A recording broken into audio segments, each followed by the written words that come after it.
Hello, everybody. Welcome. Thank you for joining us at twitch.tv/DND and twitch.tv/RollTogetherRPG. I am George. I'll be your DM for the next around about 3 hours as we play, as mentioned, D&D for, I think this is episode 5 now, of Seekers of Elturel, Buried. So what are we doing? Yes, 6 of us are gathered around to play some Dungeons & Dragons. For those who don't really know what that is, or who just don't know enough detail, it's a tabletop role-playing game. Broadly, that means each of these 5 people are playing a character in a fantasy world. I, on the other hand, as the rather ominously titled Dungeon Master, will be embodying everything else in that world. So the other characters, the places they go, the things they do, I'll be sort of describing situations and setups for them and seeing how they react and what they want to do. And we sort of work together to figure out what happens. All of that usually means rolling dice. So we have lovely 20-sided dice. I'm going to start counting how many times I use the word lovely in these intros now, because I describe everything as lovely because it is. Yes, we use 20-sided dice, and usually that involves adding a number from the character sheet of each player, which is a sort of set of stats that define things the character are good at or bad at, and some special abilities that do fancy fun things. Broadly, high numbers are good, low numbers are bad, so feel free to cheer or boo. I don't think you boo a 1, is that how it works? React accordingly from there. Now would be a good time for the players to introduce themselves and the characters they are playing. So I'll go around the group. If you could give your name, your pronouns if you wish, and your character's name, and sort of whatever information you want to share about them you feel is salient right now. Starting with Natalie, please. Hello, I'm Natalie. I'm playing Valka Heartsong. We both use she, her pronouns. She is a human barbarian. She's a lady in her later years who is late to adventuring. She's had a life working on a farm, having kids. The kids are now grown up. They've got kids of their own. She's done a few little quests and tasks for Keeper Cade, who has sent the group on this mission, but this is probably the biggest adventure that she's been on. And right now she's it's only just occurred to her that there's a possibility that they may not come back. So she's dealing with that. Excellent. Thank you, Rebecca. Hi, I'm Rebecca. I use she, her pronouns. I'm playing Veracity Tallow. I got her name right this week, who also uses she, her pronouns. Veracity is a lady in her early years, a wildfire druid gnome. She works in the Athenaeum at Elturel. We found out last week because she accidentally set a whole bunch of books on fire, and her parents sort of sent her there till she was sorry enough. So that was a fun conversation we had last week. But she's enjoying getting to see the world a bit and making friends with people who actually seem to like her. It's awesome. That's Ed. Hello, my name's Ed. I use he, him pronouns, as does my character Viorica Yordash, who is a tall, thin drink of water who I don't know. Well, he feels he's the only one he thinks who's been to sort of another plane already. So he should be absolutely fine with what's about to happen. He isn't, and very much is keen to sort of have at everything, but really just doesn't know how this is going to go. And last time he screwed around with this stuff, I think he did die for a while, and then got sort of painted back into existence, which was fascinating. So he hopes nothing like that is going to happen this time, but he doesn't really know. Niall. Hi, my name is Niall. I use he, him pronouns, and I play Barter Tana, who uses she, her pronouns. Barter's had quite an emotional journey over the last day, really. The reasons why will remain a secret until we find out, I guess. Secret. Yeah, no, she's ready to get this job going and making sure that things run as smoothly as possible. And I think she's going to cut loose and let go a little bit more now that she doesn't have to have as much worry on her heart. Cool, that's not ominous at all. G. Hi, I'm G. I use he, him pronouns, and I'm playing 355, who uses they, them pronouns. 355 is a warforged, sort of automaton, but not autonomous. Autonomous. I'm going to stop there. A sort of wooden robot person, yeah, they are I'm only a few years old. I've never really been far from Elturel. Baldur's Gate was certainly the furthest, and so yeah, the prospect of going to this demiplane is something that they've kind of been getting prepared for a long time, but it's also kind of quite a big deal. So yeah, they're a bit on edge, but just sort of determined to do a good job, I think. Cool. Right. So yeah, this stream will run for around about 3 hours. We'll have a break at approximately the halfway point, wherever that happens to fall, because it's a flexible halfway point, I guess, because we're all improvising. Before we get to the action, we have to talk about some of our magnificent sponsors and supporters. First up is Hero Forge, purveyors of some quite magnificent custom miniatures. Here I have a 355. I'm going to try and hold it up so you can see it with his their big fire shield. Sorry. You can build all these wonderful miniatures on Hero Forge. They've got a wide variety of styles. These are all sort of fantasy D&D style miniatures, but they've also got like futuristic, modern, all kinds of different tech levels and setting styles, and they just keep adding more cool options. We've done videos with each of the players where we sat down and made their miniature for this campaign, so you can go and see the process of making one of these Hero Forge miniatures, and then make your own. I mean, it could be one of your characters, it could be an NPC, or just a concept you have, something else that you really want to see rendered in awesome 3D. Yes, so go to our YouTube channel to see those videos, and go to heroforge.com to build your own. And they can come wonderfully printed in color like this, or in various other forms that you can paint yourself if you prefer. Next up, there is Ultra Pro. Ultra Pro are all about a different side of the physical tabletop. So for D&D, that means they've got dice. I've got these lovely antique style dice I'm using today. You've got character sheet wallets, card sleeves for things like spell cards and condition cards, that kind of thing. They've also got all kinds of other tabletop stuff, so board game organization, card sleeves for other types of games, different card sizes, lots of stuff. I also have here one of their adorable figurines of adorable power. This one is Gazer, little beholder, who I call him Grumpus. We'll be giving away something in the chat. If you just check what the mods are saying, we'll be giving away something, possibly one of these, possibly something a bit different or very similar, but participate and see the chat for more on how to hopefully win one of those if you're based in the UK. We are supported by D&D Beyond, who do all of the books, all of the other lots of wonderful software tools, digital tools for playing D&D. So you should see on the left-hand side of the screen an overlay with all the character sheets from the players, from the characters who people are playing today. So if you want to dig in and see what they can do a bit more, and kind of if they use an ability and you want to know, hey, how does that work? We don't talk about it enough. You can go over there and have a look at those things. We're also supported by Level Up Dice. I have some of their lovely, appropriately named Table Shaker dice, because these are chonky percentile dice, which will probably make a very loud noise if I plonk them on my table. Similarly, a slightly, I'm going to say slightly more sensibly sized, but still massive D20. Yes, check out Level Up Dice for these and many more, and including ordinary sized dice, I hasten to add.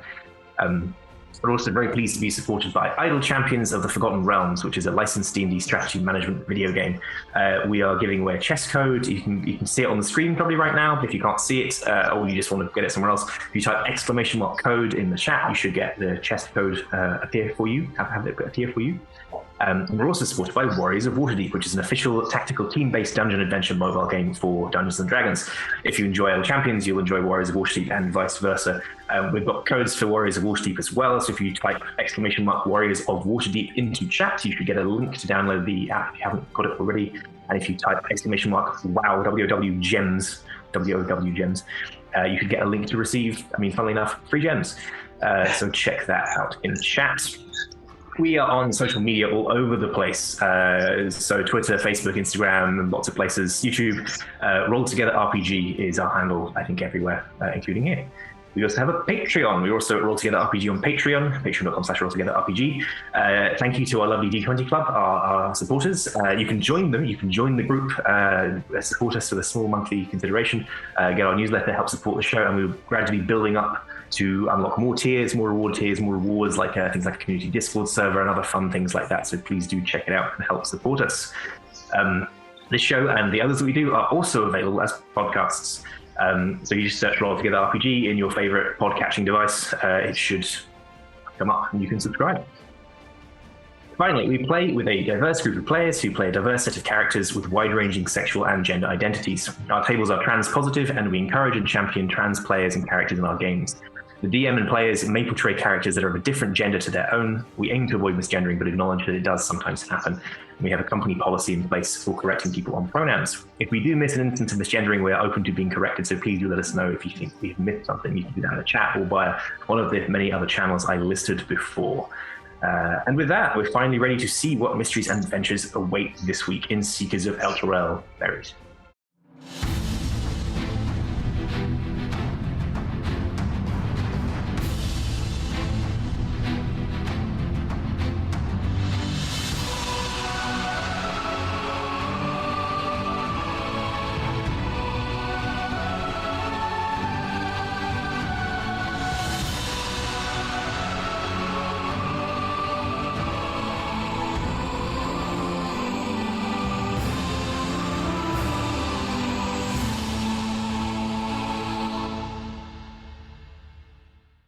Excellent. So last time on Seekers of Elturel Buried, there's a lot to recap this time. So the party are trying to reach the Hedgemaze, an elusive and mysterious demi-plane that only becomes accessible once in a blue moon or so. There, they hope to acquire the Constant, an artifact of notable power and apparently some exceptional historical value and or significance, or certainly interest to a few academic types. The party picked up the pieces after an exchange of artifacts in Baldur's Gate went a bit wrong. They managed to successfully grab the antidote to the poison that they and their business partner had been served, and managed to incapacitate and grab the halfling waiter who'd set them up this way. They interrogated the halfling and found that they worked with one Darvax Crowbeard, a big old skeleton with crow feathers for a beard. This halfling had, at Darvax's direction, stolen the key to the Hedgemaze from the archive of the party's employer, Keeper Cade, and then tried to steal the other key as they acquired it from local money man and rich arsehole Bartosz Penterton. The party managed to make hay out of the situation. I think you all did pretty well. Like they didn't really inconvenience you in any notable way. And having done so, they returned to their charter ship, Bloody Devil, and made their way back to Elturel and the Athenaeum, which is shorthand, I guess, a sort of magical university. They also, while in Baldur's Gate, acquired a diary of sorts, a collection of notes obtained or made by Penterton detailing some potentially fabulated, potentially genuine information on the Hedgemaze. Apparently, the Hedgemaze was once the domain of two powerful archfey, one of whom was known as Rusilda the Conservator. Anyway, back in Elturel, they had some heartfelt, and I mean that mostly but not entirely positively, encounters with family and friends, and then prepared to head north towards the Forest of Wyrms to find the crossing point that will take them, at long last, into the Hedgemaze. I told you there was a lot to recap. So, as we left it last week, we left it in the sort of the dawn meeting with Keeper Cade, from which you were to set out. You've got the chance now to do any last-minute grabbing of stuff and preparation, but I'm assuming you're broadly set up with everything you need. I mean, not everything you need, everything you think you need. How about that? So in that case, we'll pick up the story somewhere on the road up towards the Forest of Wyrms. It's not a very highly travelled route. Like a lot of the trade and sort of core travel that happens in the Sword Coast comes on the coast road, sort of further west, passing by, among other places, Baldur's Gate. There are roads and people do have occasion to travel this way, but definitely you'll reach the point quite quickly on the first morning where you're getting off the beaten track and into, I don't know about wild country, but certainly like people don't really live here as much, and you're definitely getting away from any semblance of sort of inhabited space for the most part. Talk to me a bit about your, I guess, marching order. Like how do you travel as a group? This is the first time you've traveled as a group in this way, where you're going over land in a kind of free-form way. Who puts themselves at the front? Who puts themselves at the back? Who are you walking companionally side by side, or silently fanned out in a tactical line? Do we get horses? I mean, do you want horses? You could have requested horses. They weren't provided, and the implication is that it's not too far, such that you can make the journey on foot. That's fair. If you want to advocate for horses, I'm open to horses being in play. I don't know. Just I like horses. They're cute. Another question. Yes. When you say the Forest of Wyrms, how is Wyrms spelt, first of all? With a Y. W-Y-R-M-S, right? And Wyrms, yes. Okay, cool. Like that's dragon types. That's an awful lot of questions that suddenly raises. Okay, cool. Yes, no, I have no need of a horse. I think Viorica will just start walking, and I don't think he has a preference for beginning or end. He's just like, as long as he can see everybody else. Cool. What about I think Bard would be at the front. Yeah. Throw myself at the front there. Yeah. I think Horseless. Veracity might ask to go up front with Barda because she's been learning all her surviving the wild skills from Nolka and wants to put them test if they work. I.e., I have a high survival mechanic. Valka 355, what about you?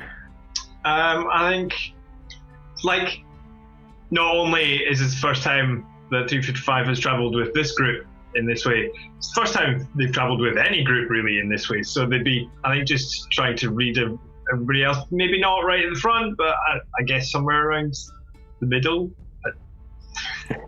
It's position. No, not quite. I play wizards, that's the normal position. Cool, so you're in the middle. Valka. Well, I think whilst probably keen to be seen to be doing things and being useful, so theoretically the front would be a good place. Probably she would have been just generally kind of keeping an eye out, maybe from the back a bit, but I think given what G has just said, she might have also tried to casually saunter up to 355 and walk with them as well a little bit. Nice. Cool. So you progressively make your way across country. It's quite a clear morning. The information you've been given suggests that it'll be a hard day's travel, and there's a lot of travel to get to where you need to go, but you can make it over the course of one day, so you'll be there around nightfall. But yeah, you have the makings of a nice clear day. You're up with the dawn. It's quite a sort of crisp, cool morning with a bit of sunshine. Any conversations anyone wants to have, things to bring up while you're on the way, or are you focused on task? Yes, although I will sidebar, George, to say the last time I was in a game with Roll Together and we were walking through the hills and it was a nice clear day, things didn't go so well. So if you start to mention... Wasn't my fault. I'm going to get upset. Anyway. No danger clouds here. Anyway, I think whilst walking alongside... I did a little I'm walking then. That's... I don't know what mood. I don't know where I am today. I really enjoyed it. Thank you.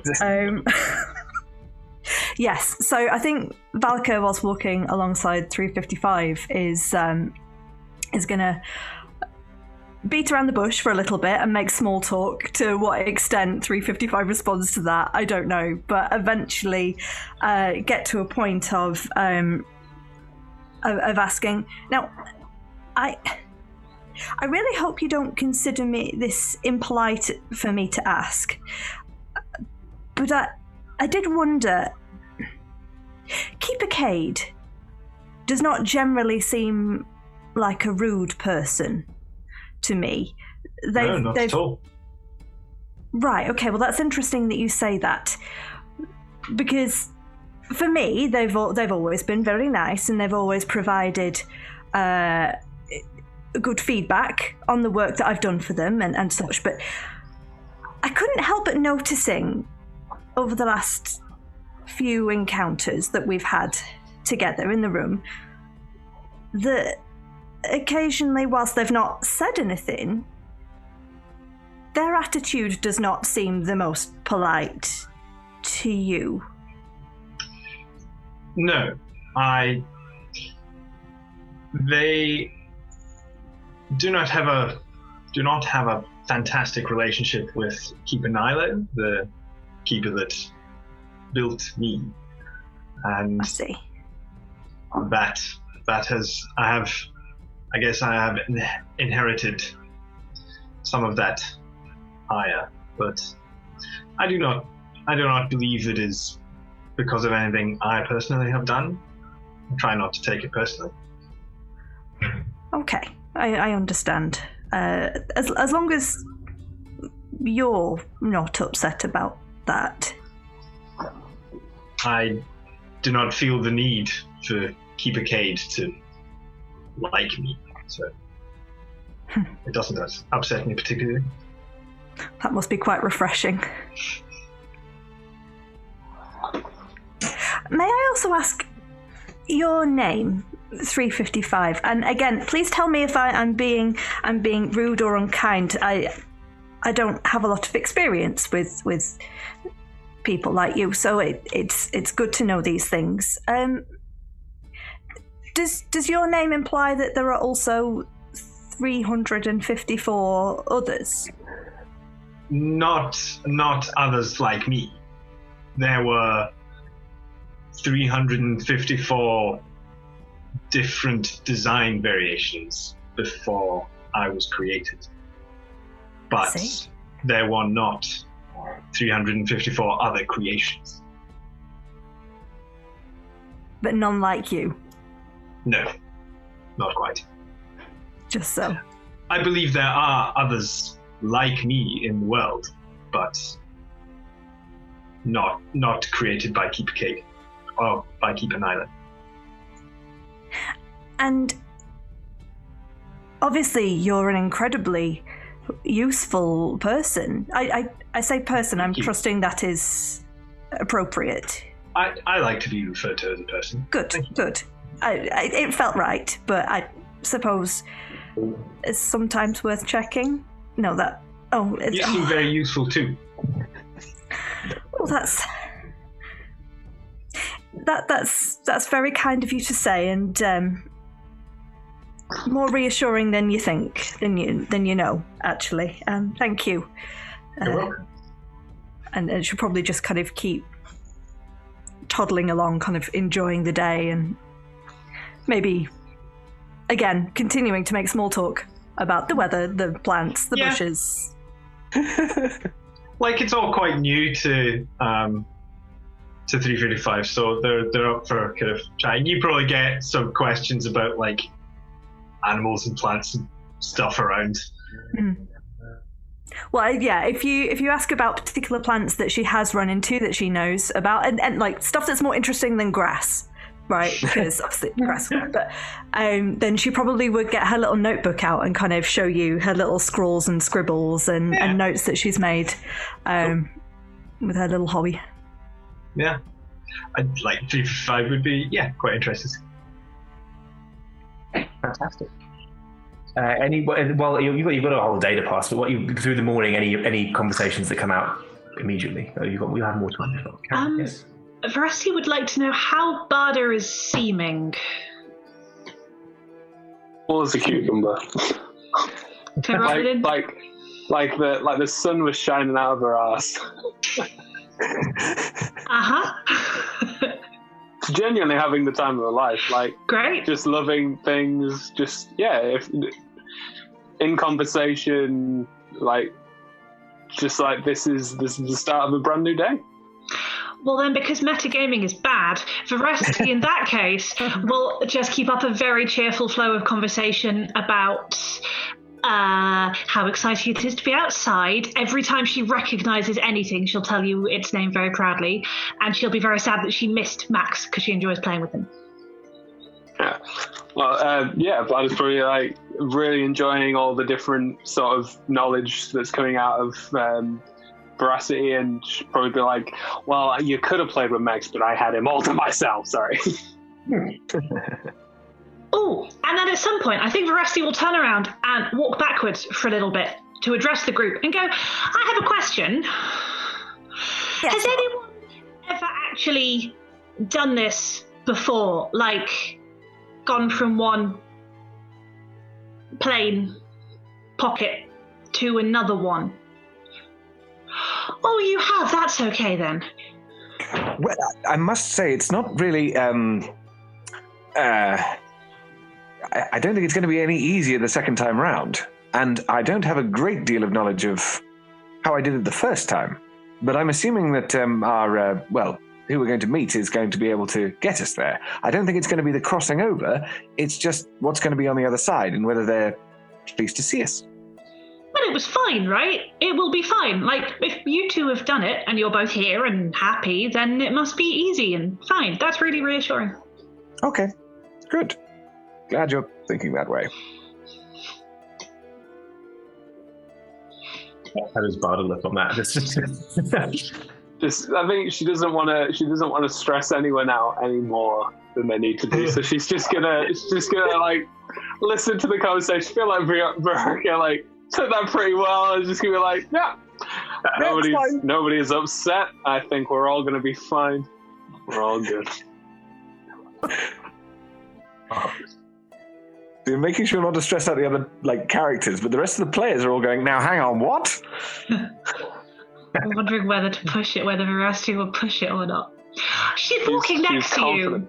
If she's walking next to you, I think at some point, maybe in the next half hour, she'll go, Barda, well, when did you go? What was it like? I went about 3 years ago. Yeah, about 3-4 years ago now. And the plane I got trapped in I'm sorry. was... Say again? You said trapped in. You didn't say popped over to. You said trapped in. That's not what you said before. You and Veronica said it was easy and fine, and now you said trapped in. You didn't say that before. That's new information that you could have shared with the group. Since then, I have closed a few, planar portals. So it is something that isn't necessarily,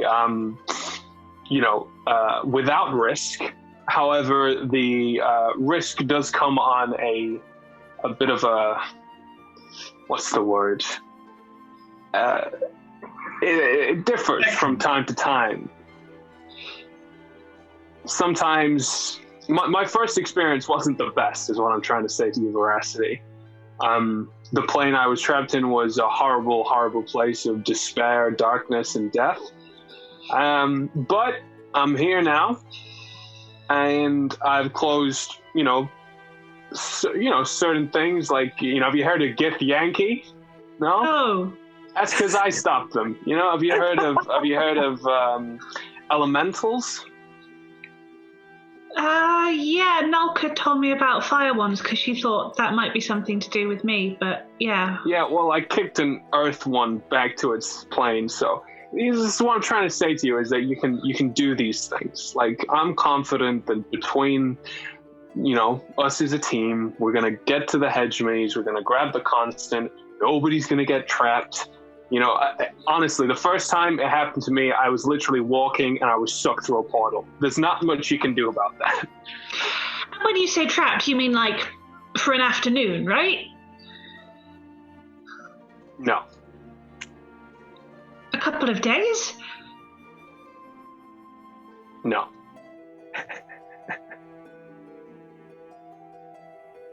I should stop guessing and you should just tell me. I was gone from the material plane for 3 months. Oh. That's not good. No, it's not.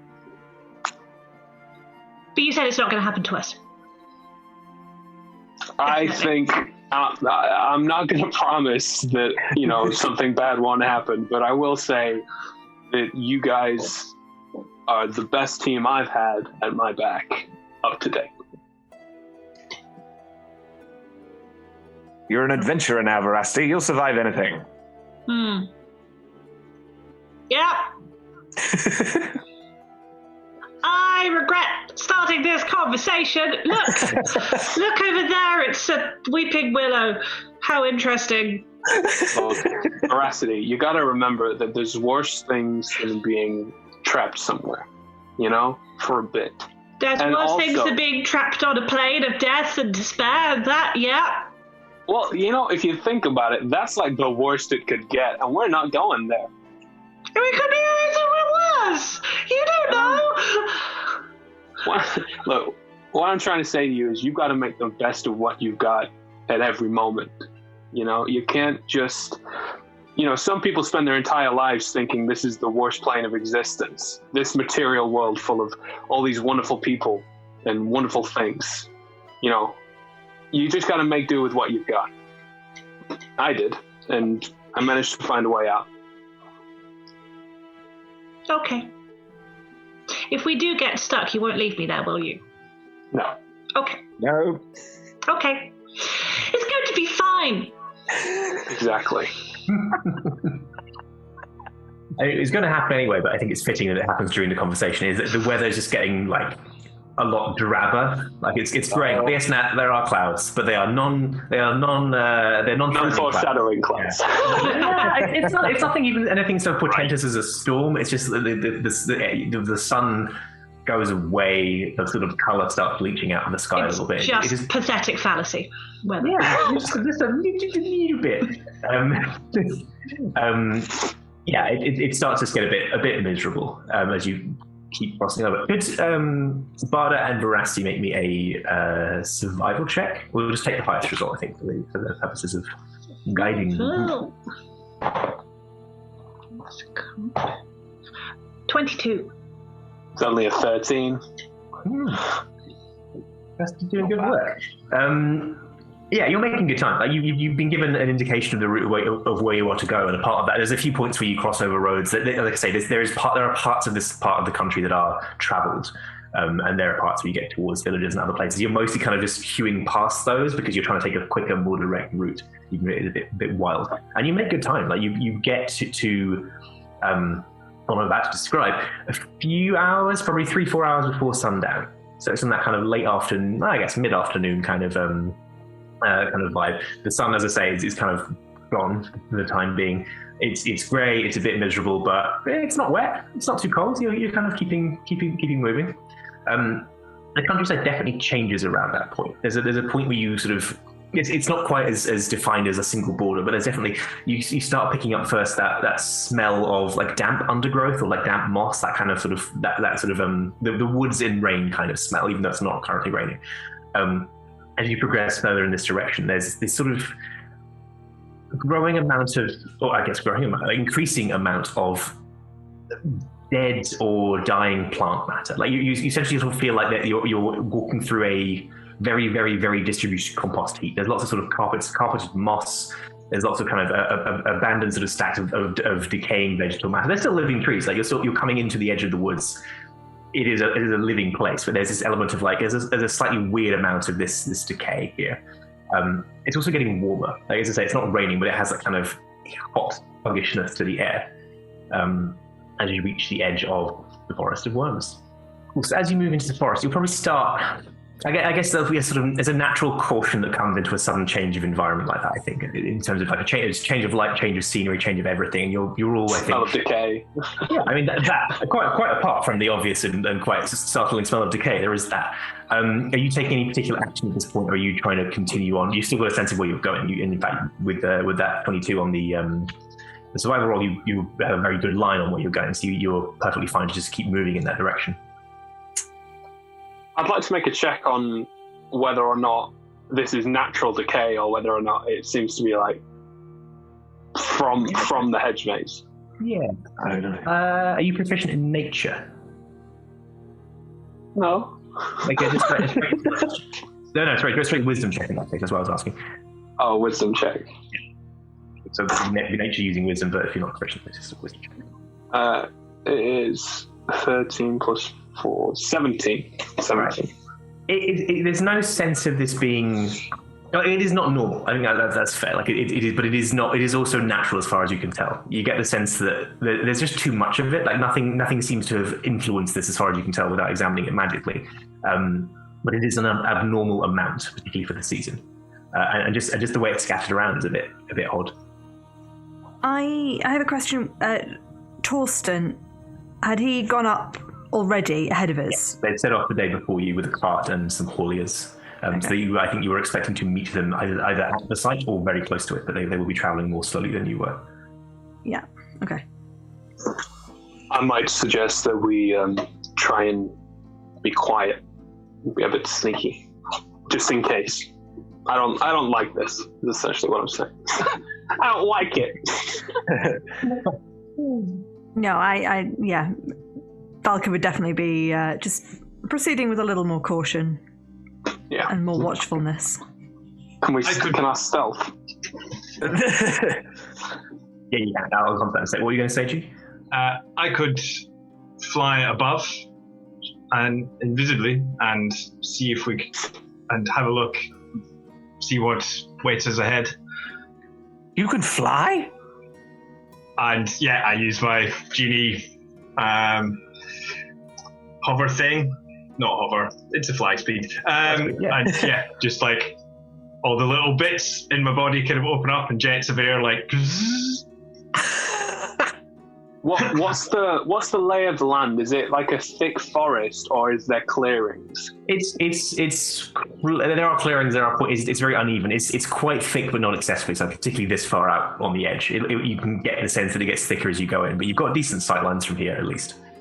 I think as helpful as that might be, we might lose you, especially if this gate is within the dense population of the forest.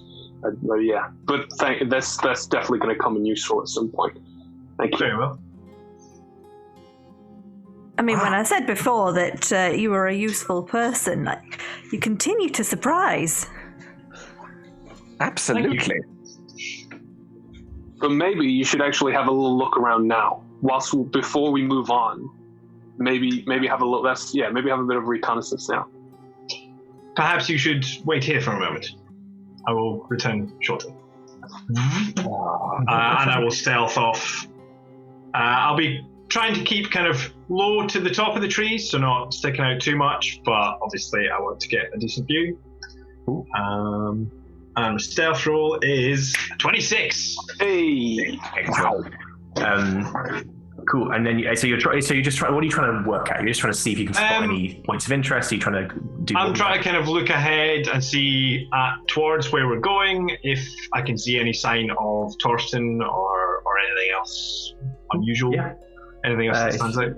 If you would please make a perception roll. 18. I mean, you don't catch sight of much of interest beyond what I'm about to say. Other than the unusualness already mentioned, the forest seems, fairly normal. It's quite an old, quite a big, well-grown forest. It's been kind of left to its own devices for the most part. Further up, probably about 10-15 minutes walk into the forest, you spot. You can see it from a further distance. You spot a cart. In fact, I don't think you've seen it yet, P55, but it is the same cart that Valka had seen previously. Back in Elturel. You don't spot any people on it or driving it. It just seems to be stopped in the middle of one of these patches of vegetation. You do catch sight of up a tree near it, a short elf woman, sort of bundled up, clinging to a branch, like midway up a tree, not all the way up, but definitely like someone's climbed a tree. Okay. You can approach, you can head back, whatever you prefer. I think I'll go back to everyone and relay all of that. I think whilst 355 was in the air doing that, sweet Valka definitely would have been like, I didn't know they could do that. Did you know they could do that? No, it's amazing. I love it. They flew earlier. They flew inside the warehouse. In the warehouse. Oh, yeah. Did you? One. Damn it. Good point. Have that conversation then. Yeah, you could pass it off as you thought they were just leaping agilely from thing to thing or something like that. You saw them like appearing at various points over boxes and stuff, but didn't see the mechanism. She's just enthusing. Yeah, me too. Not flying, that's falling with style. Exactly. Cool. 355 reports back. Yes.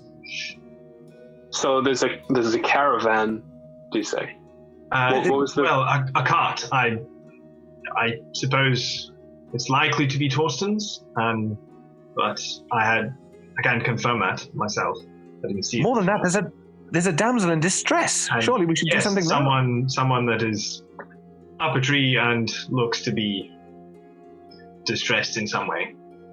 I believe we should investigate. Could be an ambush, and they were just struggling to get up the tree. You know, not all damsels are in distress. And I look at Valka like, I agree with Barda.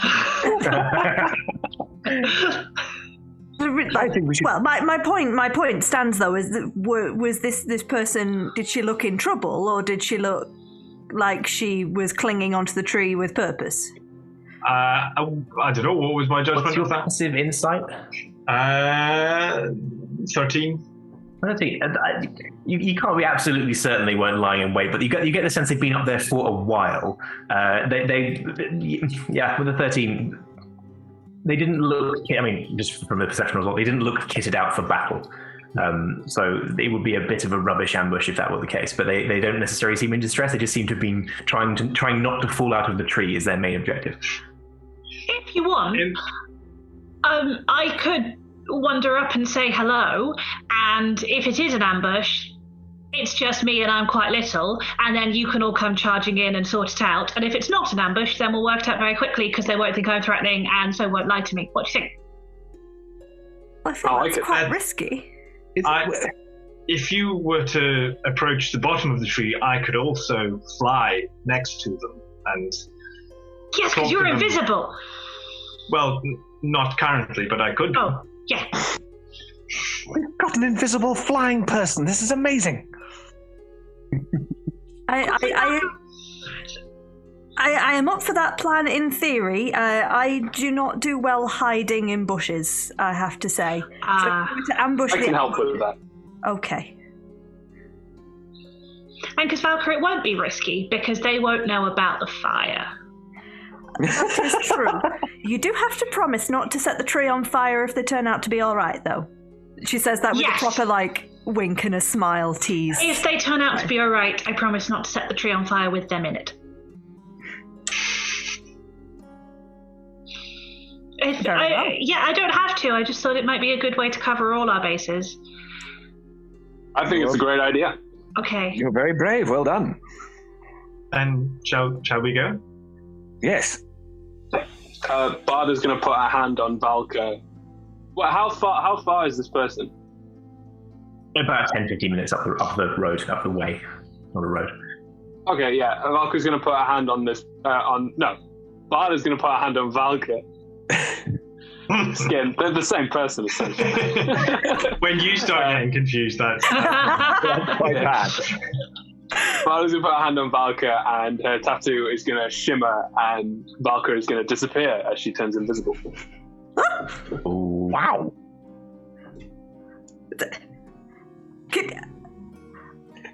Well, this is new. Don't worry about it. And then she's gonna stealth into the bushes. I'm just imagining you backing up like Homer Simpson.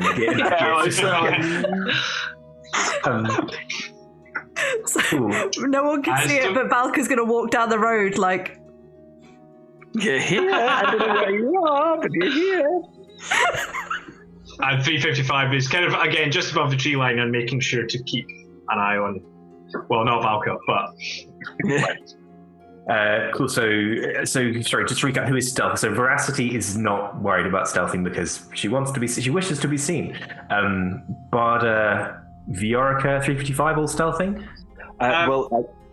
Sorry, Viorica can stealth, but would need to be told to. It doesn't come naturally to him. Be quiet, boy. There you go. That's all I needed. Thank you. All right. Bit of extrinsic motivation, always good. But 355, you're trying to move stealthily as well.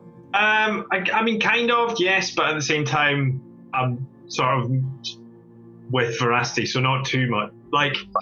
Yeah. I can't be bothered rolling another stealth roll, but if I can maintain my stealth... Your last one was 26. I will keep it because you've not done anything particularly conspicuous that would break stealth. Cool, right. Valka, you are, I assume, trying to move... You're invisible, obviously, so you can't be seen, but you are trying to move quietly enough to compensate for any clanking that may occur. In the capacity that Valka can move quietly, she is attempting to. So that's 355. I've got a stealth roll already. Barda and Viorica, can you make stealth rolls? Valka, can you make one? You have disadvantage on stealth rolls, but you have advantage from being invisible, so just a flat roll just to determine how quiet you are. 11. I got a 19. 19 for Barda and Viorica. 18. This is astonishing, yeah. Yeah, this is pretty good. Yeah. Okay, you make your way up the way. So Veracity's going up front with 355 hovering in close, probably just in the lowest level of what's called foliage of the trees. Yeah, just moving through. I think as well, because I've spotted them already, I kind of make sure to fly in such a way that I'm blocked from their view. That makes sense. Barda's moving through I guess sort of slightly to one side and sort of moving through the undergrowth that way. Viorica is moving through the bushes like a snake. Viorica trying to copy Barda. Is that what? Yes, as much as he can, he will try. I don't think it will be quite as good, but he's impressing. Me, if you see what I mean, but how good he's doing. Yes. And Valkyrie seems just moving as close as possible, but invisible, so doesn't really care about where you're hiding in the same way. Yeah, I mean, to be honest, she probably can't slip through the bushes in quite a stealthier way, so she's probably just trying to sneak along the path. Yeah, I think. Is there a certain amount of... Yeah, definitely. Yeah. Pantomime sneaking. Yes. Amazing. So a little way up the road, as previously advertised, you see this cart in this. It's essentially a small clearing, like it's a little bit devoid of trees. There are still trees dotted around, like there's not clear lines of sight in every direction, but it's a little bit less dense. It has this carpet of this mossy substance on it, and the cart is stopped in the middle. There are tracks of where the cart is clearly being pushed or dragged this way. You are uncertain as to what propelled the cart previously, because you didn't see it up at any point. Those of you on the ground, the person in the tree isn't very well hidden because you know they're there, you can see them. They haven't reacted to you yet. They just appear to be staying very still. What is everybody's passive perception otherwise? I can't remember. 18. I just remember 20. 20, yeah, no, yeah. 15. 11, So 15 and higher, you can see a couple of figures squatted under the cart, just pressed in against the cart. So you can't see them very clearly from this angle. There are multiple figures which you can't identify under there. Otherwise, things seem quiet. Gentle insect noises, some distant bird sounds. I'd like to ready my bow in the bushes. If Veresti's seen that, she will just cast message to Viorica and say, just in case you haven't seen, there's some crouched figures under the cart. Pass it on.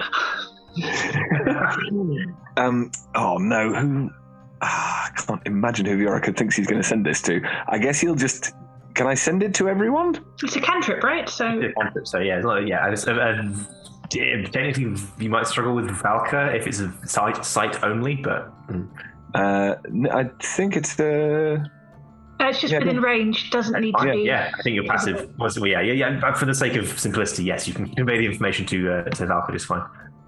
The other thing is, I'm assuming that I don't know how much of a plan we made, but as in the idea was that everyone, the sneakiness of everyone is now being extra sneaky as we get up to this, right?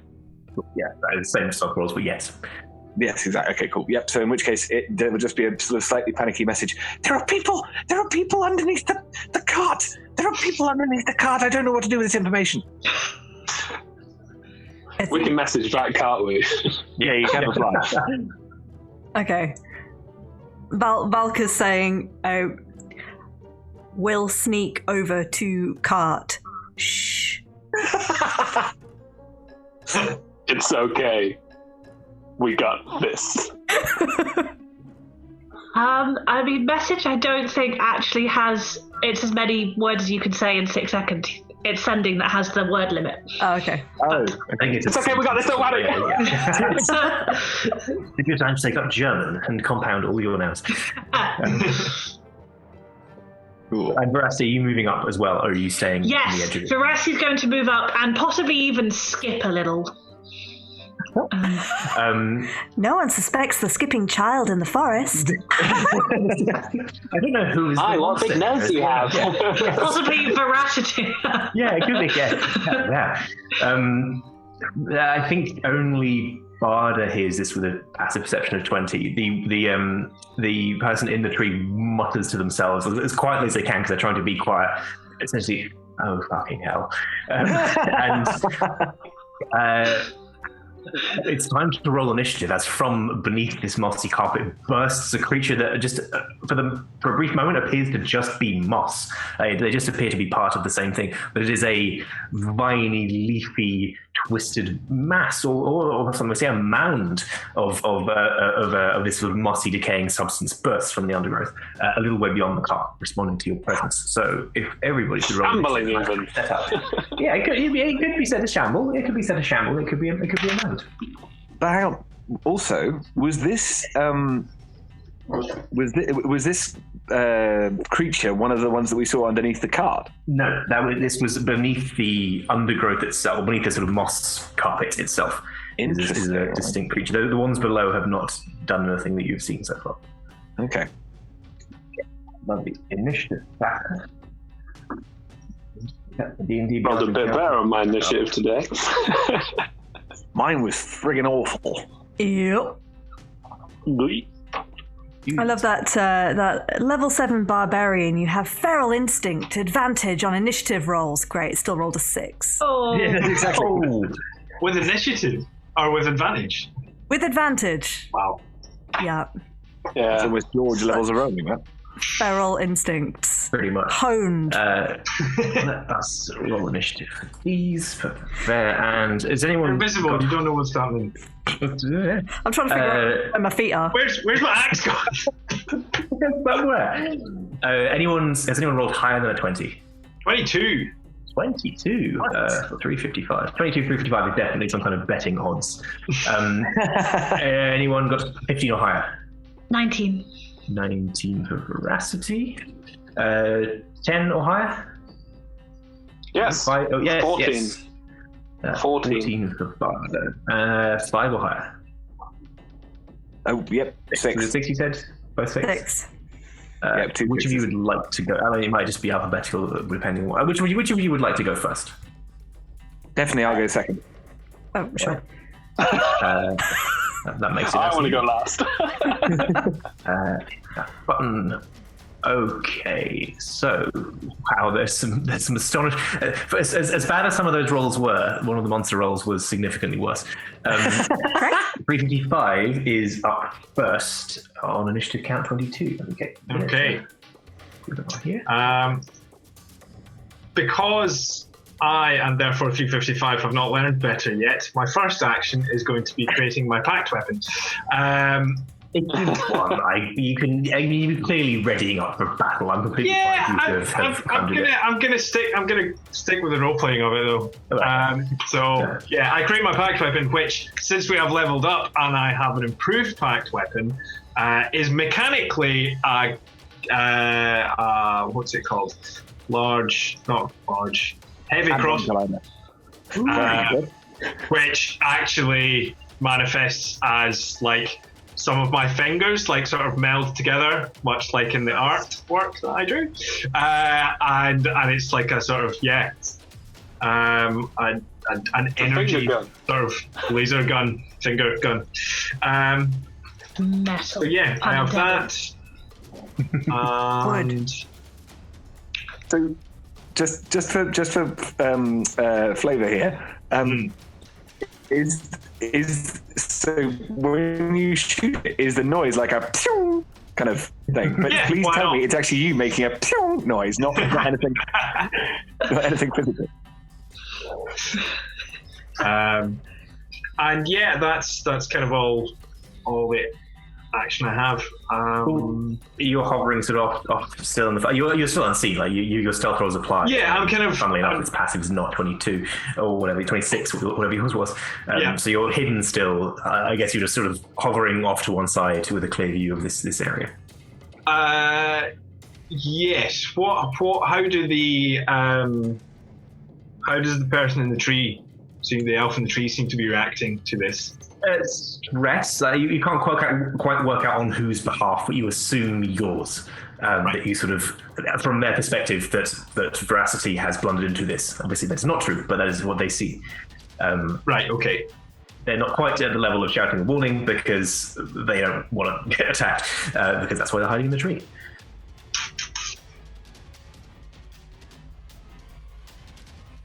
I think I'd fly down to them. If I can still stealth from the monster and go and speak to that's them. fine. Yeah. I'd fly down. What happened here? Ambush. There are more creatures under the moss. Do you know how many? What's she doing down there? She's going to get. Lots. Some flying pieces of plant or something. It was all chaos. Sorry, I didn't hear that. Flying pieces of. Flying pieces of plant or something. It was all a chaos. All right. Thank you. That's all I'm going to do with that. It's giving you a bit of a weird look at your formalness in the middle of a battle situation. Like, yeah, sure, okay, cool. Veracity, it is you next. Right. Am I right that this could conceivably be described as a plant creature or magical plant? Well, yes. In that case, I packed the right spell when we leveled up. I'm really hoping you took the one that I chose not to. Please could the closest one to Veracity make a Constitution saving throw at a disadvantage? Okay, so is it only targeting the creature you can see? Because yes. That as revealed by the NPC, so there is just the one that you can see currently, which is. And it's a one target spell, so yes. Okay, so it is a Constitution saving throw. Disadvantage because it's a plant creature. Well, the first roll was good. Second roll was not terrible, but probably not good enough. 14. 16. Veracity casts Blight, and if you target a plant creature, it makes saving throw with disadvantage and then deals maximum damage. So please could it take 64 points of necrotic damage. Yep. 64? Yeah. That's amazing. It's 8d8, and on a plant, it's max. Yeah. Wow. And this is a new spell. I only picked it this morning. Yep. I think I've had this in a previous campaign and unprepped it the session before we fought plant creatures. I've never used it before. This is so exciting. I came so close to taking it, and then I was like, nah, I'm not going to. How does it look? This is a good right for description. How does it look like when you cast it, and what is it? How does it manifest on the creature? I'm kind of feeling like being out in the woods. Veracity's leaning more into the more traditional druid sense than her flames for once. So, I hadn't thought about this. Yes, I have. Okay. I think, Veracity has her fun buns. Yes. I think just one tendril of hair pops loose and turns into a vine, and then that vine just snakes across the floor, latches onto this creature, and then over. I think rocks wherever it touches. Everywhere it touches, it just causes black, rotting decay. Amazing. Okay. No, absolutely. It's horrifying. That works completely. The creature, I don't think it can shriek. I don't think it can speak in any form. But you can tell. You can definitely tell Veracity. But I think all of you can tell from the violent movements of the thing, the thrashing it makes. It is in. Again, pain might not be the right feeling here for a plant creature, but it is in a significant amount of distress and has taken a lot of damage from this. Funnily enough, 64 didn't kill it. And there's lots of them. Good to know. Yeah, there are other things here. You don't know that there's 15 of these things. Cool. And then let's see. You got a bonus action? I do have bonuses, and I think I want to stay as a gnome for a while rather than a bear or something. But yes, what I will do is cast Shillelagh on my stuff. I love the spell Shillelagh. I love Shillelagh. It is a bonus action. I think it is a bonus. I've just checked, and it's cantrip. Yeah, but spell action economy. I thought it was the other round. You can cast a bonus action spell and then an action cantrip, but it doesn't reverse. Oh no! I thought you could spell and then cantrip. Can you not? You can if you cast a spell as a bonus action and then cantrip as an action. But that's so rubbish and annoying. How long did Shillelagh last? Ages. 1 minute, more specifically. You could have cast it before if you wish, but I didn't say it, so I don't want to cheat. In that case, I have no bonus actions that aren't spells, so I don't. Okay. In that case, my bonus action, I wave cheerily up at the person in the tree and go, "I'll be fine." Yeah, they look. A combination of impressed, appalled, and terrified, which I think is the Veracity mood board. So they turn 365 and convey that. Next, it is Barda. Yeah, well, I think after that, there's much to do. I am going to cast. I've seen that there's things underneath, haven't I? Under the cart, yes.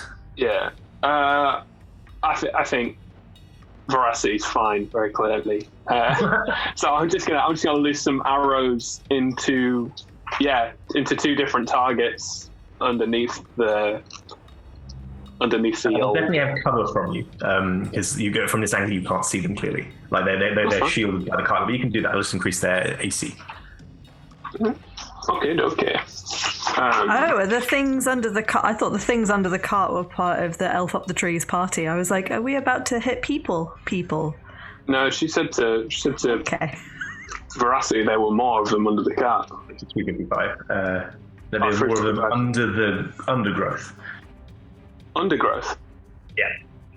No, you wouldn't know this, to be fair. So either way, you can make a decision to attack or not as you wish. Well, it's just I heard her mutter to herself, so I assumed I heard. Yeah, no, you know that. Yes, in which case, what she said was that there are more things under the. I think she said under the ground or something, but yeah, she didn't specifically say under the car. Oh, in that case, yeah, I got it was under the moss and plant life on the ground. That's my boo-boo. In that case, I'm just going to pull out my sword and run into combat. Yeah. Bonus action, Serious Might, and just try and chop up this thing with Veracity, I guess. Absolutely. Go ahead and make however many attack rolls you get. I'll get 2. That is a 13 and a 22. The 22 hits, the 13 does not. Cool beans. Again, you probably do. It's not a big dexterous thing. It's a big, slow, lumbering, shambling thing. But I guess probably just the sheer bulk of it. Your first attack cuts through a bit that has already been killed off by the blight spell, so it does no effective damage to it. The other one. I'm in the hedge, really, more than anything. Yeah. You're just helping it. Yeah. So that's 8 points of slashing damage and then 4 points of fire damage. And it needs to make a save at the start of its turn or something along those lines. Does it catch fire in that case? Is that because it catches fire? Yeah. Yeah. Just trying to get the rules up for Serious Might again. Okay, well, we'll come to that. I'll give you... It rolled very badly on its initiative roll, so... cool. Next up, from... two of the trees, no, pardon me, sorry, from under the undergrowth, emerge. Two of them. They act sequentially, but they find two of them appear. They are humanoid. They look like people, but quite small and shrunken, and they appear to be made out of twisting vines. Like there's kind of knots and threads, like a very sort of like the sinews and muscle kind of thing, formed all from vines. Push themselves free. These two appear to have just been resting on the surface. They've just been utterly undetectable in their current form while they've been motionless. But they stand up. One is going to attack Jabada, and one is going to attack Veracity. They each attempt to... Hold on, let me just double check this. Yeah, okay. One of them's going to... The one nearest Sparta is going to attack with its vines. The other one is going to do something where it reaches down into the ground and appears to spread its vines through the undergrowth. So that one is using what's called entangling plants. So grasping roots and vines spread in an area around that. So this is on the side of the carpet, moss carpet nearest to Veracity. It probably would move in such a way that it includes Veracity in that 15-foot area. That area is difficult terrain for non-plant creatures now. And when the plants appear, so Veracity, please make a strength saving throw as these vines swirl up around you and try and clutch you around the ankles. Strength. Sure. Everyone's favorite about Barda's Valka. I wonder. It's amazing to me that we've got 3 people with V's in the character names, and that's not the ones that I remotely confuse. That's 5. It could have been worse. It could have been worse. Yeah, it could have been worse. You, Veracity, are restrained by the vines. Apparently speaking, yes. The other one is just going to make a regular attack, and that's going to make a 22 against Barda. Yeah. I'm assuming. That hits. You take, that is 9 points of bludgeoning damage. And you are 9 points of bludgeoning damage, and you are grappled and restrained by the vine blight, it's called. This one, unlike the other one, has not spread it out. It is using its vines. Hands extend forward and kind of open up, and the vines sort of grab you around the arms. It is using its body to do this, so it is grappling you by its way. It can't just do this to everybody. The other one is focused on an area. So that is the 2 vine blights. Next up is Valka.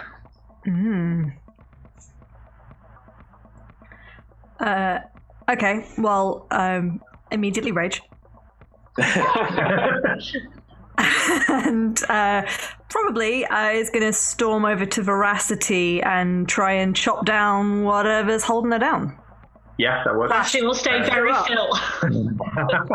If there's some combination that she could do of lift her up and chop it up underneath. You can use your actions to do you can make a strength check. Basically, that's the to break Veracity free of the vines using your axes. I mean, for the sake of flavor. Yeah. It's great that you pop out like being invisible as it's happening as well. Yeah. So that is an 8. Yeah. But it's a nat 1 on the dice. Oh yeah. I mean, even an 8 is not enough by itself. You're heading straight in. You're barreling in, all eager to help. You forget that the vines in this area, they don't grasp at you in the same way, but they do slow you down. They will pluck at your feet and slow you down, which throws off your balance. So you find yourself with absolutely no power in the swing when you get there. You can make further attempts subsequently, or anyone else can. Oh, you get advantage on strength checks because you're raging, though.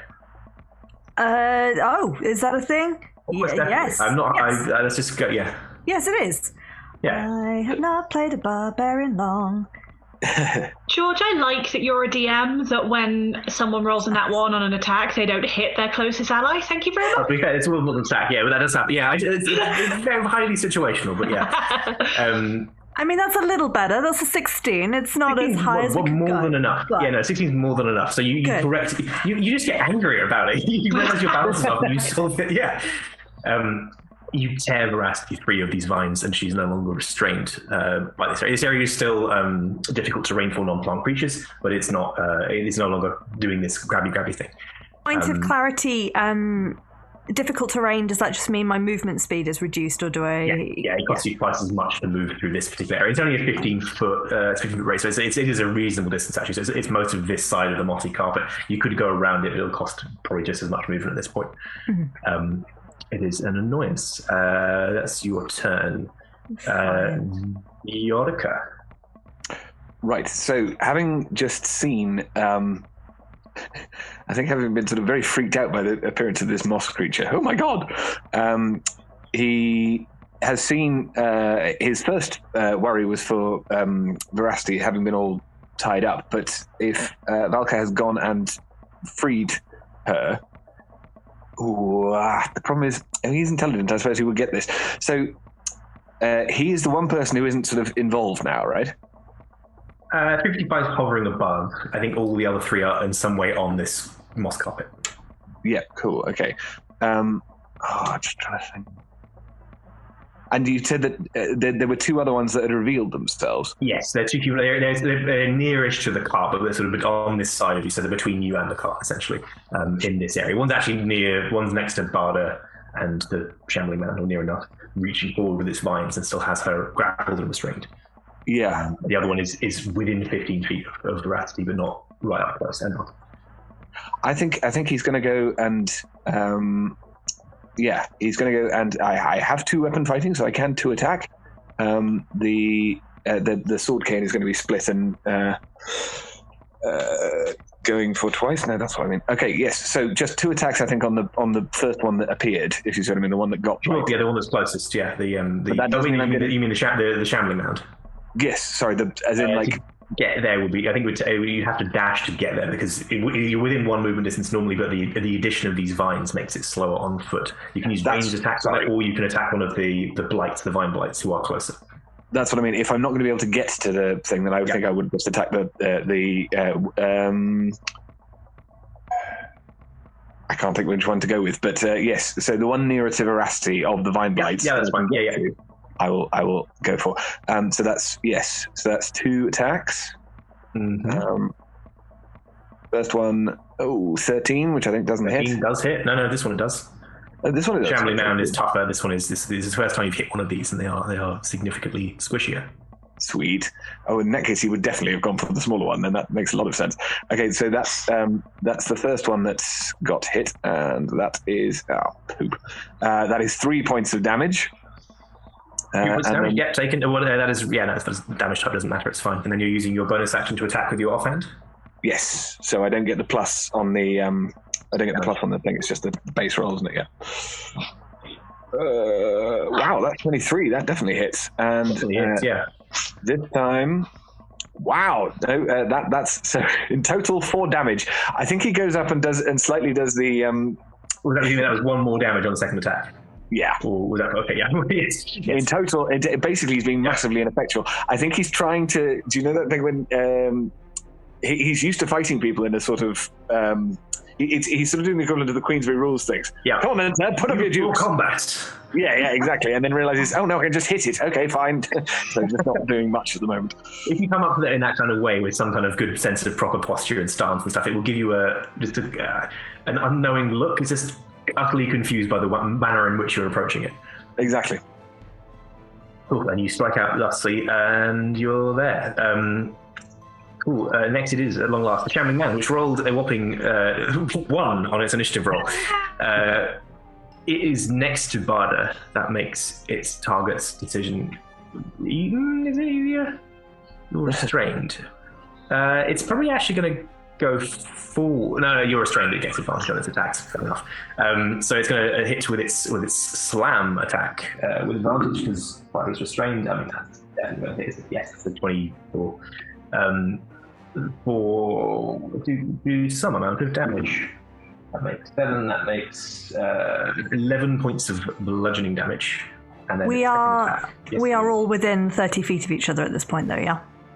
With the exception of 355, yes. So Valka's spirit shield is up because she's raging. And I realized the first time that I raged, you did ask me if there was a flavor to it, and I kind of forgot that you asked that and never really mentioned it. And it's not really come up since. I just wanted to clarify that that when Valka is raging, it's kind of for those that are very magically inclined could possibly see wisps of of runes and symbols around her that correspond to kind of.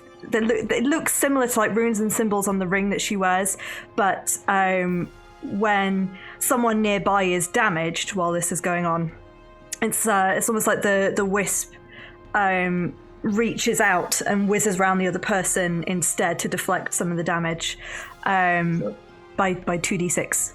Please. Oh, cool. Is that a reaction or is that every time someone gets hit? It's just if you are raging and another creature you can see within 30 feet of you takes damage. Oh, no, it is a reaction. Okay, I mean, you can do it now. For my next reaction. Yeah. No, you can do it. Yeah, you can do it right now. Yeah, you can do it basically once around if you use your reaction on it. But you want to do it to this one of 11? That is true.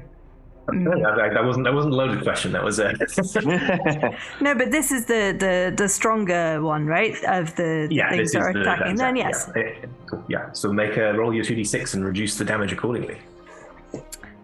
That's a 4 and a 3, so that's a 7.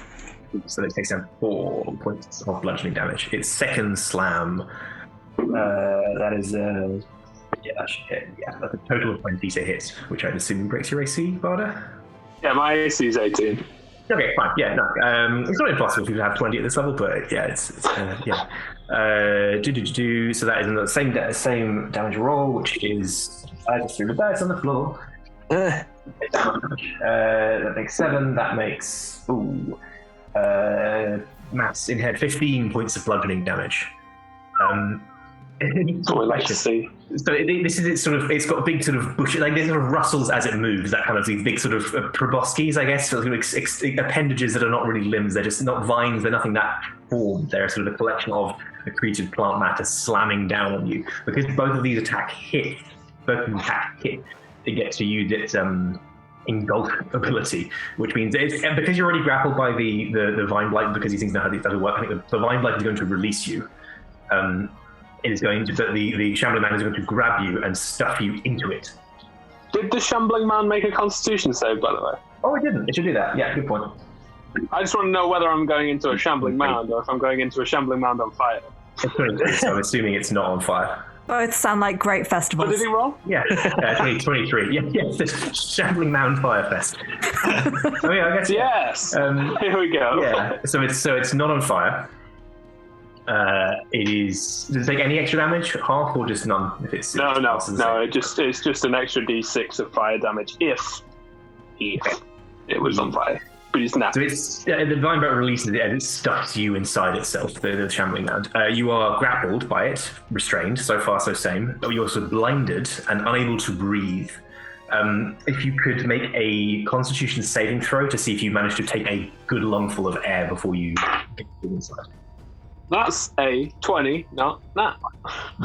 You have enough to take a big breath as you see this coming. So essentially, for the purpose of this battle, unless you get left in there for hours, for the purpose of the fight, your breath isn't significant for this, unless you start shouting or I don't know, singing, whatever it may be. That is the end of the shambling mound's turn. From beneath the cart, you hear a voice which you recognise to be Torsten. Oh, is that you lot? Oh, thank the gods, you're here. We've been hiding here for hours. Anyone can respond to that, but I'll just leave it hanging. That's totally fine. Regardless, it is 3:55 next. Oh, can I just get a recap of where it's Yes. So there's this sort of, imagine it broadly circular for the sake of ease, sort of carpet area. In the middle of that is the cart. From the direction you came in, if that's the bottom, on the sort of far-ish side of it, near the cart, is the shambling mound with Barda inside it. Near to that is a vine blight. A little further towards the edge, closer to the edge you entered from, or the people on foot entered from, you have a vine blight, Veracity, Valka, and Viorica. That's the little beast. You're hovering up nearby. You're with this person in the tree, so you're close by as you need to be, really, but you're still hidden. I think then I would go and if with the shambling man, do I know, or if not, shambling man? But I like shambling man. Yeah.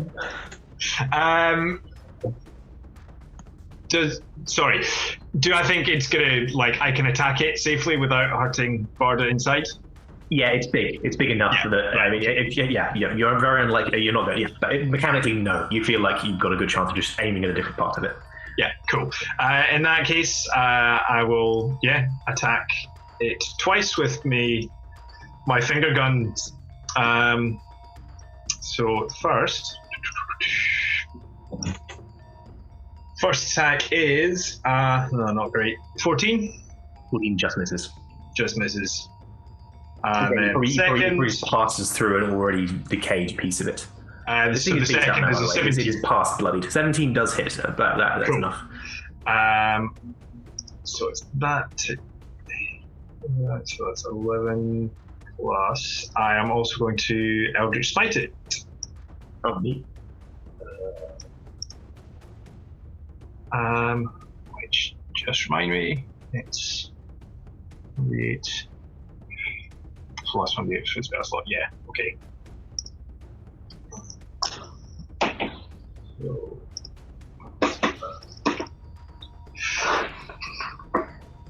cool. So that ends up being 25 points of damage. Yeah. What sort of damage is that? That's force damage. Okay, neat. Yeah, this thing is very badly off now. It is still up, but it is not in a good way. I mean, I don't think it's ever in a good way. It's a giant shambling mound of rotting vegetable matter, but it's definitely in a worse way. Which is ironic because it's less of it now. Any bonus actions? Anything from anything else? No, I think that's good for now. Rest. Yes. If it's... I had a thing, but I didn't realise it was so poorly. But I think I might just do the thing anyway, because I'm here now. Veracity will action, conjure wildfire spirit, usual wax peeling, a flame goo. And then as her bonus action, George, I'm hoping this is okay, because there's nothing in the conditions that says about being grappled or swallowed by a shambling mound, but if you want to rule against it, that's fine. So she will make her wildfire spirit appear right next to the shambling mound. Yep. So it has to as it appears. Yeah. deck save. And then it's not good at those. Good. Yeah. That is a 0. Sorry, I think that fails. Can I just interrupt for a sec? I just realised because I forgot to add another D8 from Eldritch Smite because we leveled up. Yeah, make it now. It won't kill it, so it's fine. Just add more damage. Yeah. 7. 7. Cool. I have also just rolled 7 damage for the wildfire spirit. That's and fire then, damage? Yes, fire damage. And then as my bonus action, if George rules this is okay, I would like the Wildfire Spirit to teleport Barda 15 feet away from inside the Shambling Man.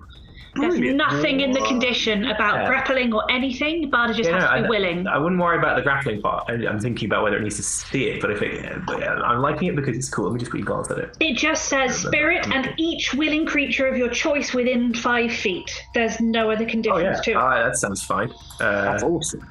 Wildfire Spirit.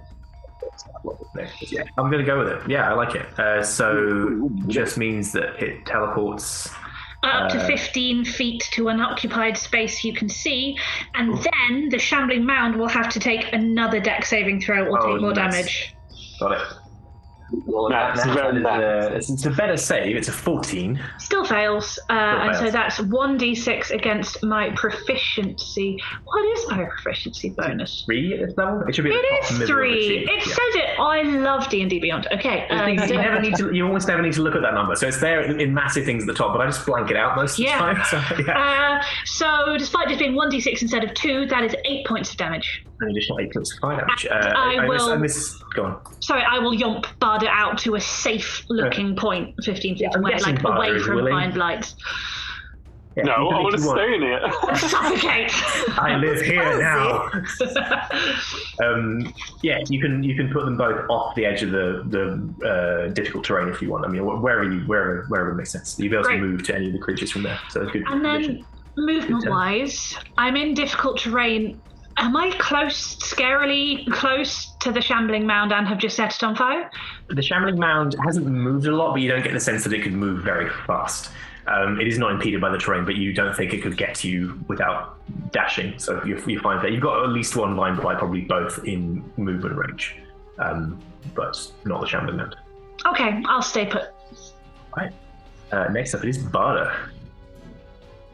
After being teleported from the darkness to the comfy, non-suffocating world, Barda's going to be like, woo! And turn around and look for the nearest thing to hit with a fire sword.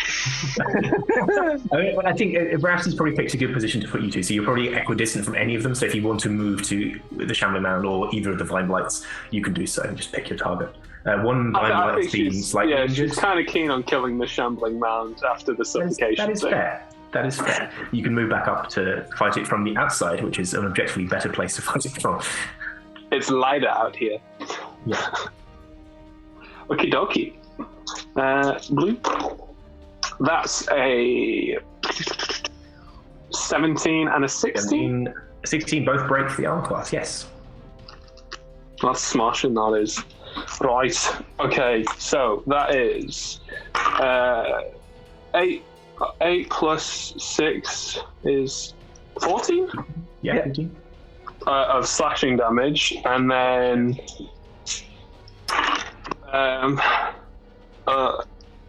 11 points of fire damage with the Searing Smite. It is very, very nearly dead. Piece of shit. It's got a tiny smattering of hit points left. It is basically just, there's holes in it by now. It's almost like a frame holding up a bunch of different leaves, etc. Fuck it. Can I bonus action offhand this thing? Yeah, go for it. I mean, yeah, what have you got in your offhand? I don't even know. Just the sword again. Oh, I see. We'll roll it around because you can't. Yeah, unless you have a weapon in your offhand. I've got a shield. Can I punch you with the shield? All right, we'll go with that. Yeah. I don't know what to add to that for a roll. Just roll a straight strength. Just roll a straight strength check. I think strength attack roll. So I'm a proficient with shields. I think there's a special feat. Oh, okay, fair enough. Yeah, well, you're proficient. Yeah, why not? F it. Let's go for it. Okay. That's only oh no, that'll do it. 4 plus 12 is 16. 16, another break. Yeah, go on. See if you can get for a shield. Let's make it as a D6. Yeah, D6 is no more than that. D6. Yeah. Offhand, so no adding bonus to it unless you're dual wielding. Eventually you have the dual wielder stuff, but yeah. That's a 6, guys. That isn't. It had 4 hit points left, so that was good. No way! Yeah, you just pile drive this thing into the ground and what's left of it. Are you just compressing it? Are you mulching it? Is that what you're doing? I think she's like chopping at it with the flow sword, and she see it sag. She just like jumps up and gives it the people's elbow with the shield. It goes down. The vine blights, they make a sort of like the sound of wind blowing through a reed, like that kind of like rasping sound. That's in a different context, it'd be comical, but here it's just a bit sinister. As you see, you have downed. You don't know what relationship the Shambling Man was to it, but they obviously have some connection to it. Don't give it a relationship. That makes it feel like you killed that mother. But they're clearly working together, is what I mean. Like they have some kind of connection here. Just Bambi these sports. Oh, it's so easy. Vine Blight number 1 is the one near Veracity and Valka. It's going to charge in. I don't think it's got. It's going to go for Veracity because reasonable. Yeah. The damage. I was going to roll for it, but no, it's not very smart. But it has enough animus in this case to do that. Also, can you haven't taken an attack, so actually you're still invisible. That's true.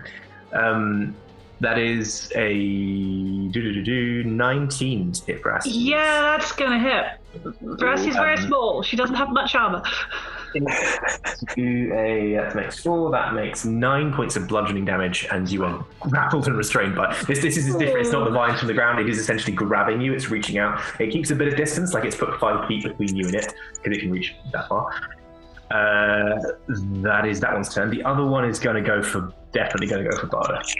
As you're finishing your victorious shield slam, it's going in there. That is a 19 to hit again. Yours 18, so yeah. That'll do it. That makes 2, that makes 3, that makes 9 points of bludgeoning damage, and same deal, grapple and restrained. Valka, if you want to use your reaction on either of these, you can. You don't have to. Well, I was going to ask, is this... Can I? Because I used it previously. Is this new turn, new reaction? Turn since then? When did you last? No. No, you haven't. Okay, good point. Yeah, because you're next, aren't you? Yeah. You are next. So now you have your reaction back. How you use your reactions at the? It's the start of the round, though, isn't it? No. You get your reaction back at the start of your own turn. Ah, okay. Learning something new every day. Was that 9 points of damage? That was 9 points of bludgeoning damage, and you are grappled restrained by this thing. Okay, yeah, it's you. You're invisible. You're there next to Veracity and this vine blight. So I guess actually, a point of admin. The pulling Veracity out, even though I was attacked, was not. Ability check, not an attack. Yeah, that's also why you got advantage on it. So you are not visible. So my rage would have ended then. Ooh. No, you inflicted. Well, I'm going to hand wave that on the basis that the rage made a difference and you were happy something with an extra flavor. Like, yeah, okay. Okay, fine. Thank you. In that case, also I guess point of admin, Val could definitely put Veracity down, because in my description I was like, I lift her up and I chop underneath. You could definitely have used that to your advantage, Veracity. Just like, I can see my power. Ultimate form of platform healing. Yeah. I put Veracity down. And then she got grappled, so it's all your fault. Sorry. I tried. And then I'm just gonna charge straight at the nearest vine blight and start slashing. Okay, so you have advantage on your first attack. This is the one that Vioric attacks, so it has a slight injury already. You have advantage on your first attack because you are invisible. After which you become visible. Yes, by all means, go ahead. Is that the one with Barda in it or with me in it? There's one with you in it. Ooh, okay. No nat ones, please, Nat. It's not in it. It's you're held out at a distance by this. Yeah, the Shambling Man was very much like stuff. These are sort of like lifting you. Save that for later, won't I? Yeah, pretty much, actually, yeah. With advantage, that is 19. Oh, yeah, that definitely hits, yeah. For my first attack. Yeah. I suppose I should do damage for that first, but the second attack is a 21. Yeah, that also hit. Great. And so that is a 10 for the first one. Damage for the first one, yeah. Kill it. And another 10. No, another 10. This one. Oh no! Wait. I don't apply the thing. Because it's a bonus act. Right. This is where I'm getting confused. You get 3 attacks, right? Yeah, you get so I regular attack actions, 2 attacks. And one, so So second one doesn't get the modifier, so that's a 4 on the dice, but I do get +2. The second one would. So you get 2 regular attacks with shove, just everything all together. It's only the attack that you make with your offhand with your bonus action that doesn't get the damage bonus to it. So you'll get 2 full and 1 slightly reduced. Fine. I think in my head I was going right, left, right. I mean, so it's, but it doesn't matter. I roll. You know what? I rolled all right on that one, so that's 2 10s. It is just hanging in there, just a little bit. And then the third bonus action attack comes in. That's a 15 to hit. That hits. Yeah, they're squishy. Sweet. So that's a 5. Right, that's enough to kill it. You just hack it to peak. I mean, it is made of vines. You can just hack it down until it's a pile of vegetation if you want. Until it stops. How good is your topiary? How good is that? Like for shaking or something else? Working at Benny Harness. Chicken. Yeah. Thank you. Welcome. And I think you've got your movement, I guess, if you want to move towards the other one. But that's kind of Yeah, I'll run towards the other one.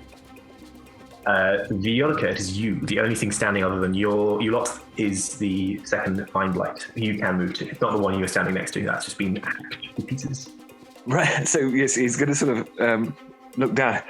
Oh, blimey! And chase after, as it were, to try and go and attack the other one. But yeah, was very impressed by the use of force just then. That was very cool. And then he's going to try. He's going to try and do two attacks again. I don't think this is going to be very effective, but okay, 23. So I assume that hits. Yeah. Okay, and that's another 3 damage. The only thing I've rolled on damage thus far has been 1s. Yeah, exactly. Let's try that again. Not that. Let's try that again. Oh man! Right, I just got an 8. On the second one. Yeah, that does not. They're not that squishy. Yeah. And obviously, because I just rolled the damage dice before I rolled the hit dice, the damage dice was a 6. Of course it was. Oh, yeah, that's yeah. You do a little chip damage to this Vine Blight as you come in with it, but yes, you're quite delicate in your approach, I think. So you have not taken to the barbarian school of hedge cutting. And it's the same thing. I'm trying to do topiary. It's like, no, I've got to stop. Damn it! Hit the damn thing. That's what I missed. Excellent. So the people leave the cart are going to stay put. 355. It is back to you. Just the one Vine Blight remaining slightly damaged. Cool. I'm going to, as I swoop around and get a good angle so that I'm not going to be hitting anybody. Actually, I'm casting Scorching Ray, which at this level I get 5 different things. So it's like, as I kind of swoop and do an arc, there's like a bit kind of pops open on my side, and it just like as I fly past. Straight up Iron Manning this. Yeah. Let's just roll all of these. 1 is a 25. Yeah. 1 is a 22. Yeah. 1 is an 18. The above. 1 is another 25. Mm-hmm. And that one's only a 10. Yeah, the 10 does not hit. So right. I think you'll find you only got 4. So the first one does 5 fire damage. Second does 10. 15 all in. Another 11, so 26. Okay, that one does it. And so then there's overkill here. Yeah. Over 30. You just bombard this thing as you swoop around and reduce it to. The moss beneath is, and actually the texture of the Vine Blights as well is enough that they will not burn well. Like they're not a good fuel because they're too down this with moisture in them. But you just completely pulverize this thing with your fire blast and reduce it to a smouldering mass on the moss carpet, which is not going to catch fire. There's a sort of moment of silence as everything just reasserts itself. Torsten just swears loudly from beneath the cart as they prepare to emerge. And that's where we're going to take our break. We'll be back in 5 or 10 minutes to see what happens after this. He's hiding under the cart, and we'll go from there. So see you in a few minutes. Cheers, folks. Wicked.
Welcome back. We're back for part 2 of episode 5 of Seekers of Elturel Buried, where we've been fighting twigs and bushes and other pieces of foliage and things of such nature. Before the break, the party found the cart that was sort of their advanced party, or the sort of supply cart that was preceding them to their destination, apparently abandoned and in the middle of this weird, overly decomposing forest. They discovered it's not abandoned, everyone was just hiding, and then they were attacked by a shambling mound and some vine blights, which they dealt with quite handily. So we pick up right there, in fact. So yes, as mentioned before the break, from beneath the cart crawls Torsten, the dwarf. Again, I think I described Torsten last time as sort of lots of khaki, lots of like very much dressed as a sort of with a mind for adventure more than necessarily the practicalities. We have like khaki shirt and vest and skirt, and it comes out from the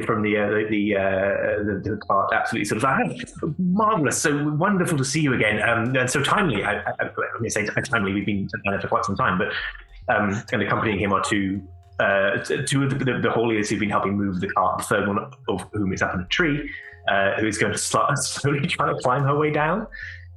What are you all doing at this point? I would like to heal Barda, please. How poorly-ish does Barda look? Oh, well, I'm definitely past half my hit points. Ooh, Wow. As in under half. Oh, yeah. In that case, I will cast some Cure Lucky Wounds at 2nd level, but I get an extra D8. I've remembered this time because my Wildfire Spirit is up, so Nice. 3D8 plus 5. I think I roll it. So that is 10, 18, 23 hit points back. Ooh. And then I might just bung a little healing word to me. So that's D4 plus another D8. Really good value. That's such I good know. value. Yeah. And I'm back at full health. That was way more hit points than I needed. And then having done that, checked around to see that no one else looks hurt. Some of those from underneath the cart were a bit scuffed up, and a little bit actually like injured in a way that you need to worry about healing them. They didn't help in the fight. They've been down there long enough to take a short rest. It's fine. No. Great. Having done that, my Wildfire Spirit will come and give me a waxy hug and disappear again. A waxy hug. That's an amazing phrase. Amazing is one word for it. Certainly a phrase. Torsten comes over. Whoever's nearest, he will literally come over and like attempt a boisterous handshake, because this is how he's showing approval. I don't know who would be standing closest to the cart at this point. I think if no one else, who's there before? I think 355 would have seeing the thing, the mound or the pile of sticks is on fire and dead, would land and be going towards the cart anyway. So. Yes, wonderful. Good show. And we'll sort of take your hand and shake it. Sort of slightly absent-mindedly, but definitely enthusiastically. Nothing else. Yes. How are you, Torsten? Well enough. Just sore knees from being down there. We sort of hid, and it seemed to work. But we kind of hoped they'd go away, but they sort of just bedded down into the moss. They seemed to rather enjoy it. So we've been stuck here waiting to see if you showed up, and you did. So it was a good plan. Good plan. Yes. I agree. I think it was the correct course of action. Marvelous. How are you all doing? Valka would probably be helping the elf get down from the tree. Yeah, Not if the orca didn't get there first, but I take the They're sprinting. No. Let me. It's that kind of stuff. And then she probably kind of raises an eyebrow and then stands back and is like, all right then. Oh, but okay, so good. Yes, that's perfect, because I think once you do that, he goes, okay, I'm going to get down off my high horse a bit. Sorry, let's help her down. That's the most important thing. Why don't we help her down together? Great. Let's do that. But obviously, I think just as Torsten said, like that. They were all waiting for us to come along. I think Valka would have shouted over, it's a good job we came the same route then. I thought you got the map from or directions from Cade. Is that not so? I mean, it was it was a long shot, but we didn't really have many other options. Yes, but this part of the wood was looking a bit near do well, so we might have gone a longer, stealthier way round. Just as well we didn't then. You didn't then. He seems to sort of contemplate this and be like, yeah, that's true, actually. It's not a good idea. Busies himself checking the cart over. Valka and Viorica, how are you helping this person down? Or how are you trying to help this person down? What means are you employing to do so? I mean... Well, waiting. Essentially, waiting underneath, sort of with a just in case they fall. But as she is clambering down, if you need a hand, dear lady, one is right here. That kind of thing. You can. Yeah, no. I don't think you've ever heard an eye roll from this far away before. You hear one. She's got a 20 on her check to climb down, so she just slides down gracefully, gives Viorica a slightly withering look, gives a warm nod to Valka, and then goes back to join the rest of the group at the car. Good. Yeah. That's exactly the right reaction. Yeah. Right, well, we might need some... we sort of let the horses go because we thought they might get... Well, I thought they might get eaten. I don't know if Shambling Mounds eat horses, but I thought best not find out. So they've sort of run off somewhere. So we can either find them or we can just try and drag the cart ourselves. How heavy is it? If Valka goes to the front and gives it a bit of a... How's it feeling? What's Valka's strength score? Strength is 18. 18. Wow. You're not 100% sure you could drag it by yourself. You reckon you could have a jolly good go at it. It might have been the most comfortable thing, but definitely you plus one other person, probably one of the hauliers. And that's, I don't know, I don't remember who's strong. I was going to say, I think 355 would go over and help it. Assuming it's a cart with like two bits, we'd grab the other. Yeah, no, it's designed for at least one, maybe, I think it's 2 horses in fact, so yeah, it's fairly hefty. Although they wouldn't have been pulling full weight either, because it's supplies rather than people. You could, Valka plus one other person can definitely have a go at it. Who wants to? I mean, there are multiple volunteers there. Who wants to? 355. I'm definitely down for going to find a horse. Yeah, I think Valka probably would have gone over to it and kind of given it a bit of a. Well, if someone wants to give me a hand with this, then why don't the rest of you go and look for the horses, and that way we're not wasting time waiting. I'm very keen to look for a horse. I want to be in the horse party, please. I will give you a hand, Valka. Thank you, 355. Ooh, the idea. I'm ashamed to say the idea of dragging a cart did make Viorica do. Not convinced at this sort of manual labour. We definitely should have brought horses. Yeah, exactly. The horses are the right things to be doing this. Oh dear. He's not covering himself with glory right now. But yes, he's keen to come along and help look. Right, you divide yourself into the horse party and the cart party. That sounds like 2 team names for a pub quiz or something. We'll handle the cart party before the horse party. Cart. Before the horse! Yeah. Could you... you can either make individual athletics checks, or just one of you can help the other, and you make one. I don't mind whichever you want to do it. Whichever way you want to do it. Why don't I help Valka? Sure. So the advantage.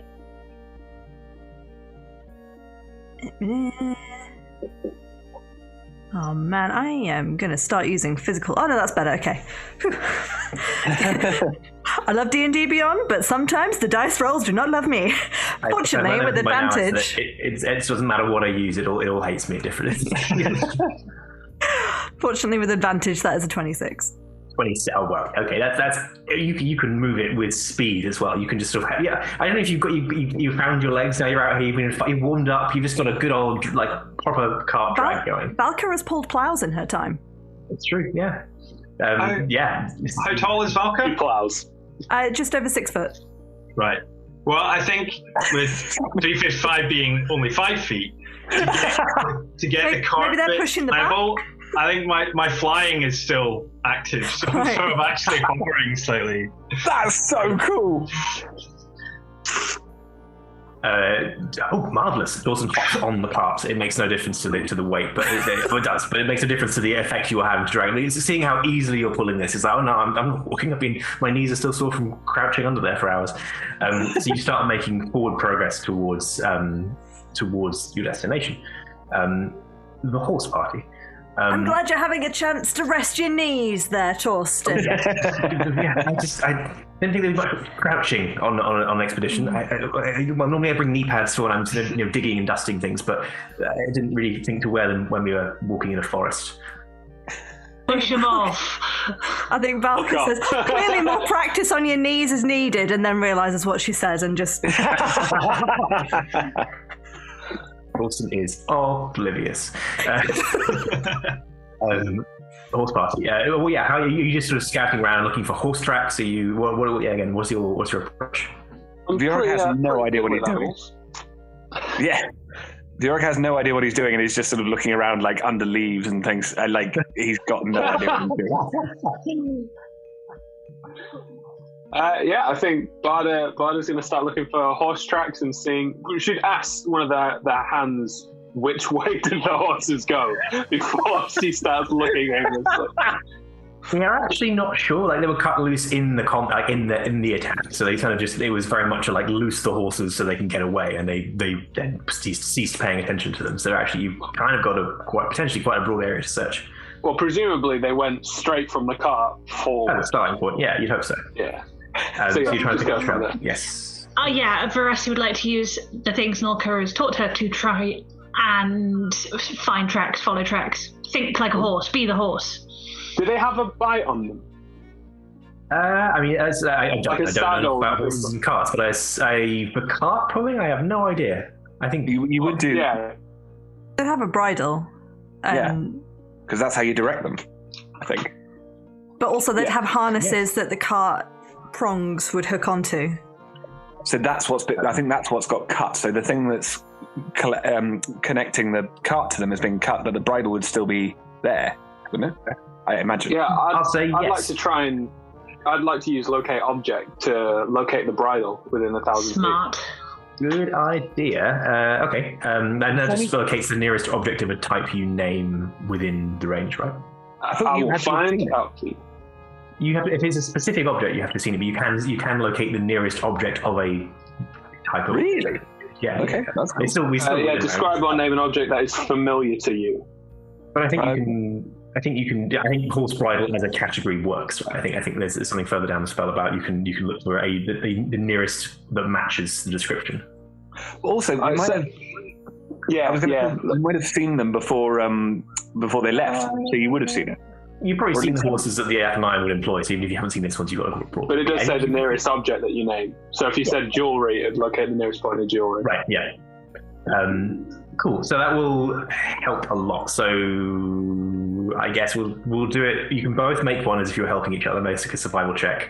If Barda makes hers I guess both make them with advantage. We'll just give you all the dice in the world. Amazing. You can use that data to triangulate. Right. 26. Nice. Natural 20 for 28. Hey. I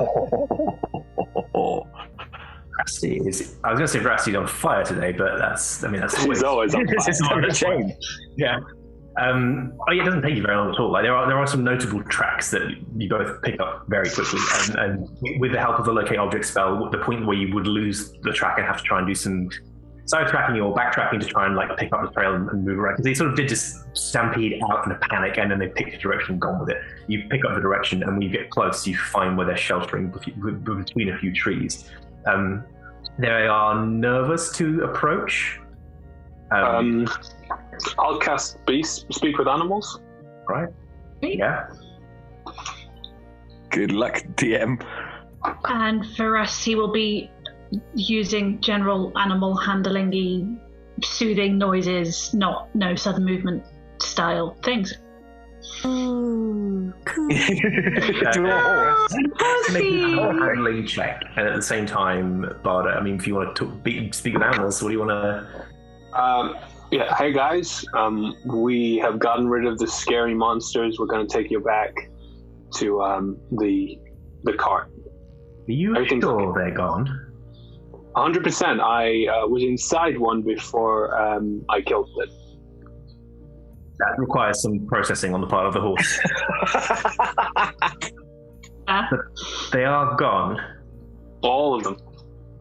Rest, you're making good progress towards them. They're not. So what did you get? I got 23, not 18. Yeah. You're making an approach, and they're sort of. Do we have to go back? We're enjoying running around. Well, we're going to do some more running, if you wouldn't mind helping us out. Running is fun. We're going to run all the way back. Is there perhaps steps forward and just nudges you with its nose? A carrot in it? I don't have any carrots, but what I do have are tasty treats for good boys. Tell me more about these good boys. Well, good boys usually listen to their masters and do what they're told. And then once they continue to be a good boy, they get a tasty snack. Make a persuasion roll, go for it. This would be amazing. I'd love this. We're sweating the horse to be. Oh, shit. That's a 5. There's going to be some concerted sniffing of your pockets. Can I use this moment to just jump on the horse and start riding? You mean man. That's when you get on a horse, you don't ever go up to it and have a conversation with it. You grab it back. You should do if you could.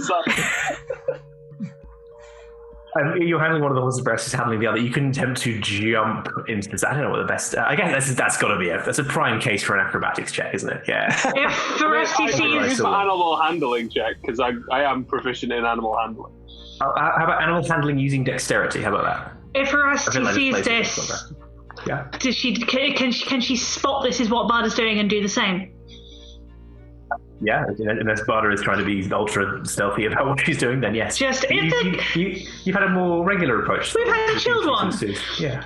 Yeah, if the horse seems chill, then I will get on the horse's back. Just if one of the horses is going to bolt with Barda on it, I kind of feel like I should also be on a horse. Are you trying to just? 10. You're in all of 10. Oh yeah. I'm trying to just get on a horse. Trying to get on a horse. Animal handling check was good enough. No, you rolled a good one before. I think I'll just take it. Great. You mount up a little sensibly. They're not saddles, but they are, they're rideable. There's still the accoutrements that were there for carts attaching.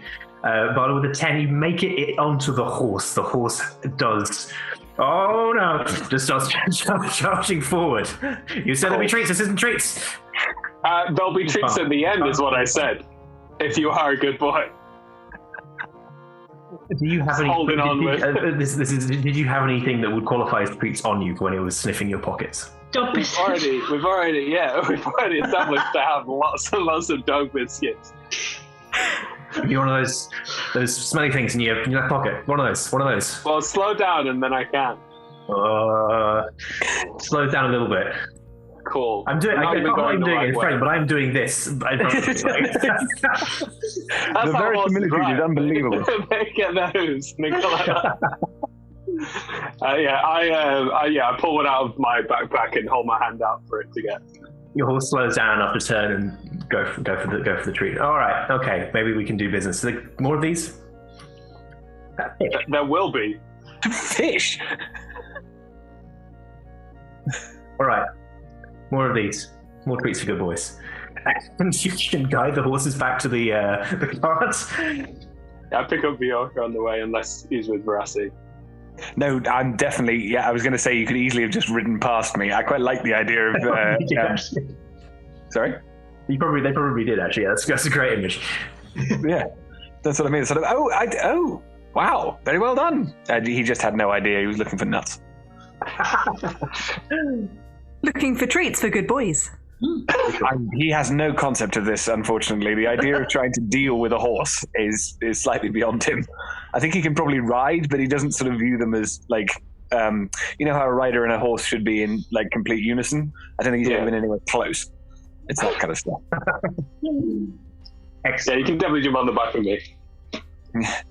Cool. Having negotiated suitably with the horse, you make your way back and rejoin the group. And I mean, Valkyr and 355 are doing a very good job of pulling the cart.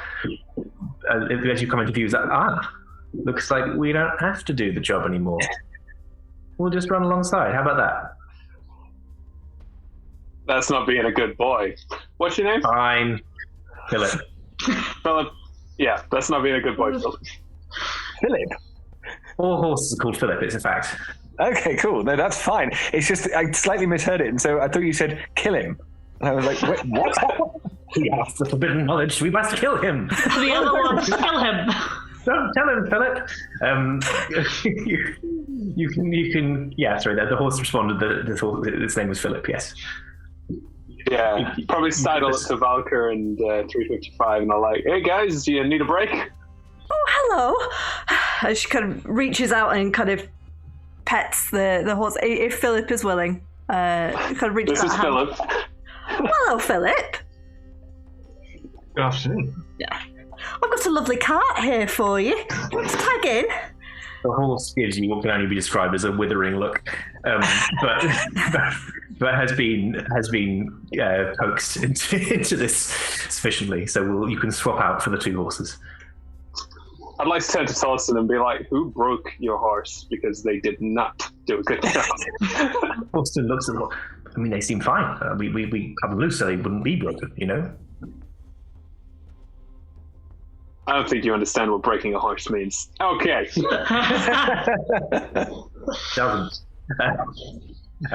You can carry on your way. It's not very far to your apparent destination from here. Any particular things you want to do in the interim as you're resuming your journey? Let's take a short rest. A quick call for short rest. Veracity, what was that? Veracity, what were you going to say? Veracity's going to stay on the horse because she likes it up there. And also, if Valka's around, I'm going to say, Valka! Yes, Lord. Thanks for cutting me free not once but twice. I did not like being held down by some angry vines. It was nice of you to stop that. Oh, that's all right, love. It's not nice. It's just the right thing to do. You needed help. I was there. Okay.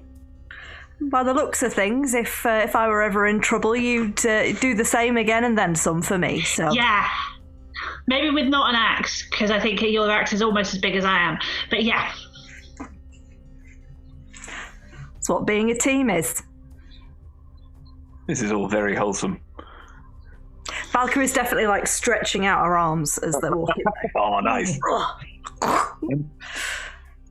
I was going to say, I think Viorica would be if there's nobody else who sort of fulfills the role, he would take one for the team and talk bollocks with what's the dwarf's name? Sorry, Torsten. Yes, he would. Husk. What do you mean take one for the team? Torsten's lovely. No, that's what I mean. Sorry, as in like, because it feels like he works better when there's somebody chatting to him, and because you are otherwise engaged, it's the thing of he will go along and try and soothe his brow and sort of, how was it? It must have been awful hiding under the thing, just sort of being sympathetic and nice to him about what he suffered. Even though he responds very positively. He in his mind it was a lot, and it was. He's mostly he does do field work, but he's not used to exposing himself to such danger all the time. Yes, but he is very appreciative of this. There's not time for the short rest on the journey, but you will have the opportunity very soon. So do not fear. Anything else before you reach your destination? No. Good, marvelous. So you pull up to a spot further into the wood. It seems at first glance much like any other. Those of you with higher passive perceptions will notice something, which I'll come to in a moment. As you've got deeper into the woods, there's been more variety in this kind of croft of decay, this sort of kipple stuff. There's more sort of like mushrooms and weeds and choking vines. There's more variety there, sort of.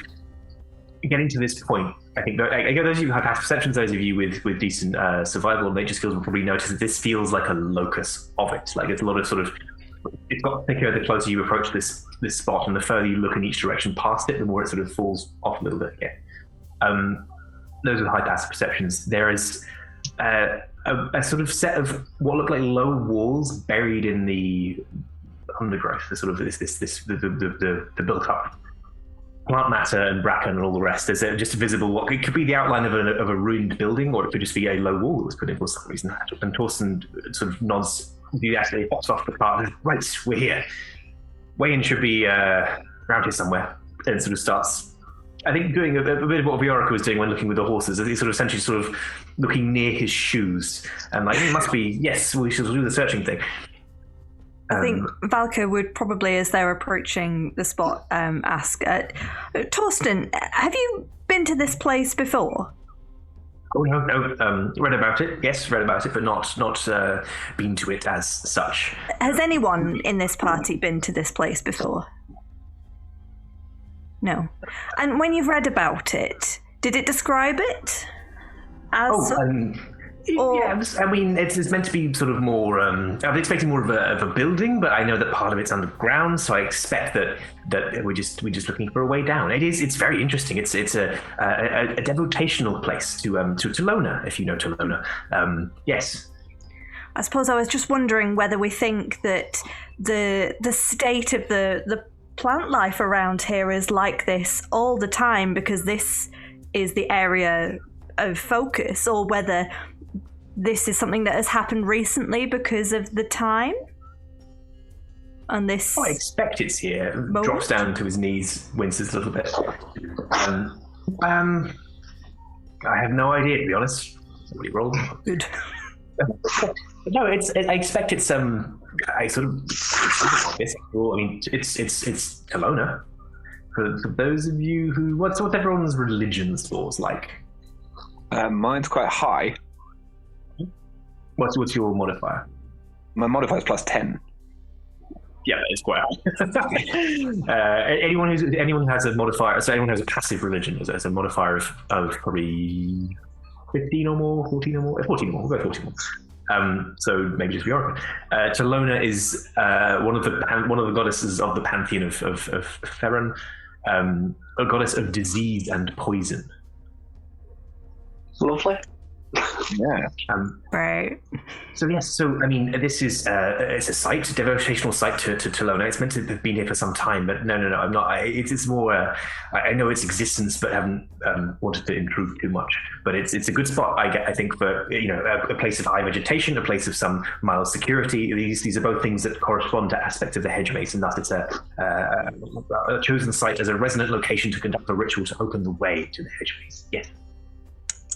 Would it be sorry, Viorica was going to say, would it be hang on, excuse me 1 second, I'm just going to go over to Veracity, because you're saying that there's like vines and all of that kind of stuff everywhere, right? Yeah. He's going to go over to Veracity and go, Veracity, do you think with your fire you could sort of clear this place up a bit? Yes, but why? Well, the thing is, if we need to find something, it's going to be much more difficult to find it when it's all covered over with leaves and things like that, and we want to get the leaves out of the way. You know what I could do instead of setting fire to it? What's that?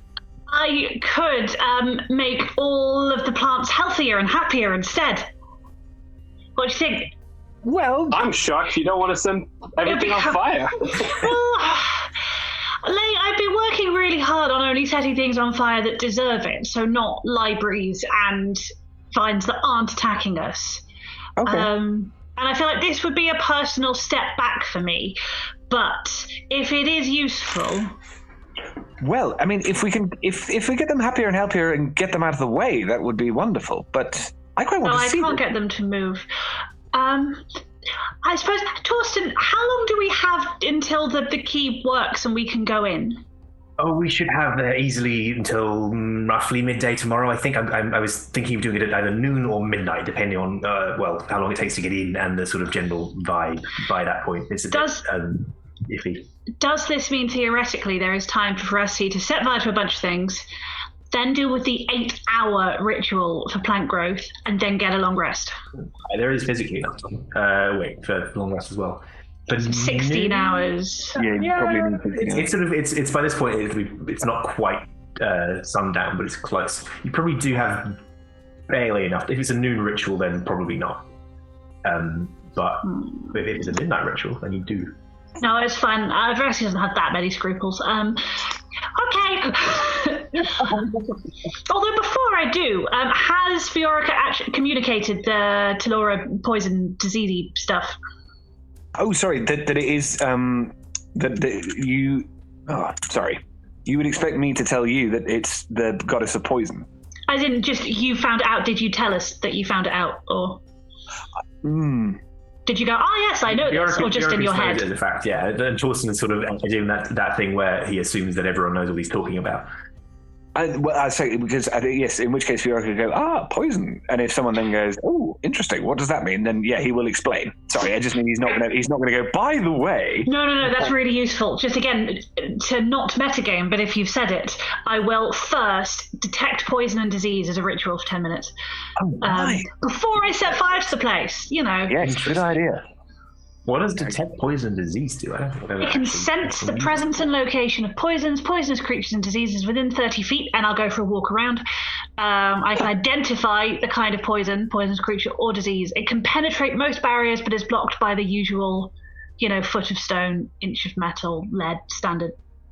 Superman weaknesses. Yeah. Definitely a superpower. That's really interesting. So poisonous creature. Let me look around this first. Poisonous creature is an interesting one. So how do you go about exploring, walking around when you go outside? Because 30 feet is relatively constrained. But, so I probably start with the walls and then spiral inwards, if that's doable. Yeah, that makes sense. Waiting for it to ping. The walls aren't huge. The walls are about, I think, it's sort of 20 foot to a side, kind of describing a rough square. Do that then, and then maybe circle out. I'll take someone with me who wants to come as just a second pair of eyes. I'll take Grandma Valka with me.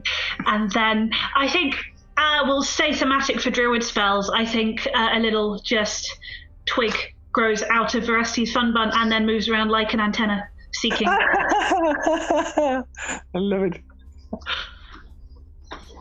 Excellent question. Give me a moment to consult my notes. You just said God of Poison, and I haven't. No. I'm not. It's a good call. I'm just trying to work out if it would apply to certain things. And you learn the kind of poisonous creatures. So there is. Make a survival roll first, so just to sort of cover this area well. It's another natural 20. So 28. Total 28. You do a very, very efficient walk around based on what you think that would make sense to build underneath this. You know the location of them? Do you know the location? You know that you identify the kind. You can sense the presence and location of. Okay. Yeah. So beneath you, at one point, you detect. You do learn the kind. It's not. The information of what kind of creature this is isn't entirely useful to you, in that you've never encountered one of these before. It's not an animal. It appears to be some. I'm trying to think what information I can actually give. There is some corrupted, poisonous humanoid creature below you, about 30 feet below, because it's just a range of the spell. You keep walking around. That might be all you detect, but I'm going to consult my notes. Other than that, no, I think it's just that one. Yes, there's just the one poisonous creature, somewhat 30 feet below. It's a little bit offset from the sort of the set of low walls I described. It'll be to the sort of southwest, for all that means. A reasonable distance. Like you just pick it up. How long has it last? 10 minutes? I should know that. Yes, 10 minutes. Concentration. It's a reasonable distance southwest of the square I described. And not moving? It's not moving, no. So you've worked on the basis, your survival roll is on the basis that, working out if, as Torsten said, there is some structure underground, where would you put it? You kind of felt around a little bit and you came this way. There are also it detects poisons. Interesting. To the north of that, about 30 feet or so, there is the type of poison. There is just a potent plant-derived poison that you just detect that. You also detect some lesserly poisonous plants below you still, a variety of them, lots of different ones, and they're not. What's your nature score like? It's intelligence based, but I'm proficient, so it's okay. +3. +3. Okay. You'll recognise a lot of these different plants. The sort of the name that appears to you when you think of this. There are also lots you're not familiar with. You of the ones you recognise, you will not have encountered all of them, and of the ones you don't know, there are more that you don't recognise. There is definitely someone's probably collected a bunch of poisonous plants somewhere below this. That's a good. That was the vibe I was getting. Yeah. So from this, you pinpoint definitely at least 2 separate underground chambers below you, or potentially one larger one with no poisons intervening between those 2 things. So the lesser plants, the lesser poisons, the creature, and the super potent part of the poison, that above ground? There's a couple of... No, they're all below. Everything you detected here is below ground. Yeah.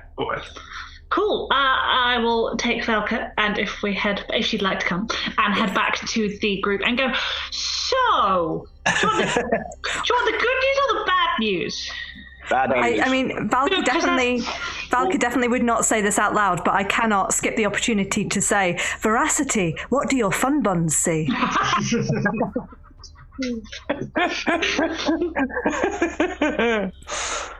I was going to say, while that's happening, I think 355 has read sort of all of the stuff that Torsten's written, basically. Oh, yeah.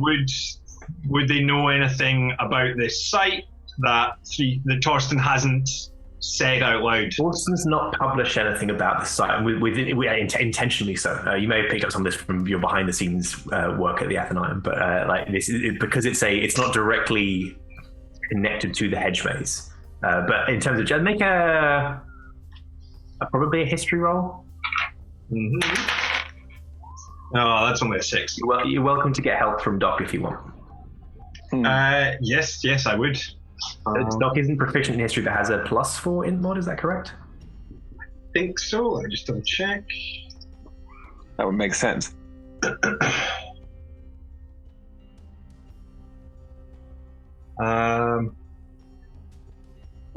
History's intelligence. So yeah, that would be a +3. Make a flat. Make a roll with +3 for Doc. Oh god, that's only an 8. What was the higher of the 2? I can't remember. 10. The 8. No, the 8 was the higher of it. Okay. You don't know the background reasons of this. Torsten's never written anything, published anything directly about this site. You remember some stuff about him writing about the kind of locations, because the whole point is that to cross into the Hedgemaze, you need a location that is resonant with it, that corresponds to some of its qualities, even if it's not intentionally connected to it. Yeah. But you definitely remember there being some writing about that. You don't remember anything specific about this site, and you don't recall anything useful about the general category of things that would be... Then they would just be sort of walking around the walls and asking Doc to kind of scan and investigate. Yeah. In which case... Because Doc can detect magic at will, is that right? Sorry? Doc can detect magic at will, is that right? Yes. Doc, that's very good. You pick up, so while Veracity is moving around with her spell active and picks up potentially 2 rooms, I think that's the best inference. You pick up between her and the square that you've seen above ground a third spot where you detect some magic. Below ground, similarly. You don't get more of a read on it than that with detect magic, or Doc doesn't get more of a read on that if you can't see the source. But you definitely detect a source of magic directly below you at that point. Yeah. So between you can triangulate. Well, I guess you can pinpoint potentially 3 rooms. I don't believe you pick up any other sources of magic, and I don't think Doc gets anything. Actually, no. I mean, Doc rolled very highly on the investigation roll anyway. You can, with that, you can track back to the square and find a spot covered under this big morass of vegetation. You can find a covered entrance to a staircase, like old dirt staircase, but it's there. Yeah, I think I'll kind of be trying to just pull away some of the vegetation around that, right, which is probably what I'm doing when Veracity and Doc come back. Bjorka and Barter and Valka, are you doing anything while people have been investigating this way? Not really. Sure. I mean, that's fine. Yeah, just check. So Veracity comes back to the square. I keep calling it the square. The walls, You relay and share information? Yeah. Yes, it's a good thing you didn't want any good news, because there isn't any. The bad news is that about 30 feet underneath us, there is some kind of creature that is super poisonous and diseasey. There is a chamber full of mildly poisonous plants that feel like someone's probably collected them and put them there. And there's a couple of vials of a possibly dangerous poison. I'd like some, please, if we can find them. I believe there is also a significant source of magic, and I think I may have found an entrance. Oh, so I don't need to torch the place. That's nice. I would hope not. Did you say you found it? Calls Coulson from over by the car, where he's not really moving very far. I believe so. He buttles over. Excellent. Well, yes, it could be, as I believe you now have already ascertained, moderately dangerous, but I'm assuming this place isn't still active. But if you could just check before we go down and prepare the ritual site, that would be great. We wouldn't want any surprises, and we do sort of need an uninterrupted time for the ritual. But there's no rush. I mean, we're here now. We've got until at least noon before we're going to make an attempt. So take your time. If you need refreshments, if you need to recover from the journey, to do so. Maybe stay clear of some of the plant life around here, though. I'd definitely like a little sit down, please. But maybe not a long sit down, because if I have to stop you all being poisoned, then I might want to sleep before we go into a different plane. That was very, very cute. Well, I will have them prepare some tea and perhaps some food, some light refreshments. Or are you hungry for a meal? We could have that now, or not. Yes, I'll do it. I'm hungry. I will eat whatever is put in front of me, my dear. At any time. Except any of the plants from around here. Yeah. Yes. Full of supplies. So a meal is prepared. You're welcome to take definitely a short rest. If you want to wait it out for longer, you have the time to take a long rest and then go down in the morning. But then if it's a noon ritual, you wouldn't necessarily have time to take a long rest before then. What would you like to do for short rest? 3:55 definitely needs a short rest. Definitely short rest. Personally, I'd rather short, again, just because if I have to heal all of you from poison, I'll be out of spells to then jump to a demiplane, and that's scary. Yeah. But, so I'd rather do long rest after we've dungeon dived, but agreed. I can change. I don't mind. Cool. Short rest sounds good. You pitch up by the cart and serve tea. And there's a light meal. I think it would be. There's enough stuff to sort of hunt around here that it could probably be something either roasted and meaty or not vegetables, because it's not vegetables brought from here. There's probably enough fresh stuff on the cart that they can prepare something hearty. Feel free to mark off a long rest if you want to spend hit dice. Now is a good time to do that. I would like to give Philip a snack. You can definitely give Philip. In fact, if Philip will be unclipped from the cart by now, Philip will be nosing you for a snack after that. What are the dog treats made of? Dog. Good question. Do you even know? Yes, that's it. I thought somebody said fish earlier. I didn't think Philip was questioning whether they contain some kind of fish. Ah, okay. I like the idea of a horse eating a fish. For some reason, to me, is a very odd idea. I would like to just see if anybody's watching us or following us whilst we're sat down. Make a perception roll with that.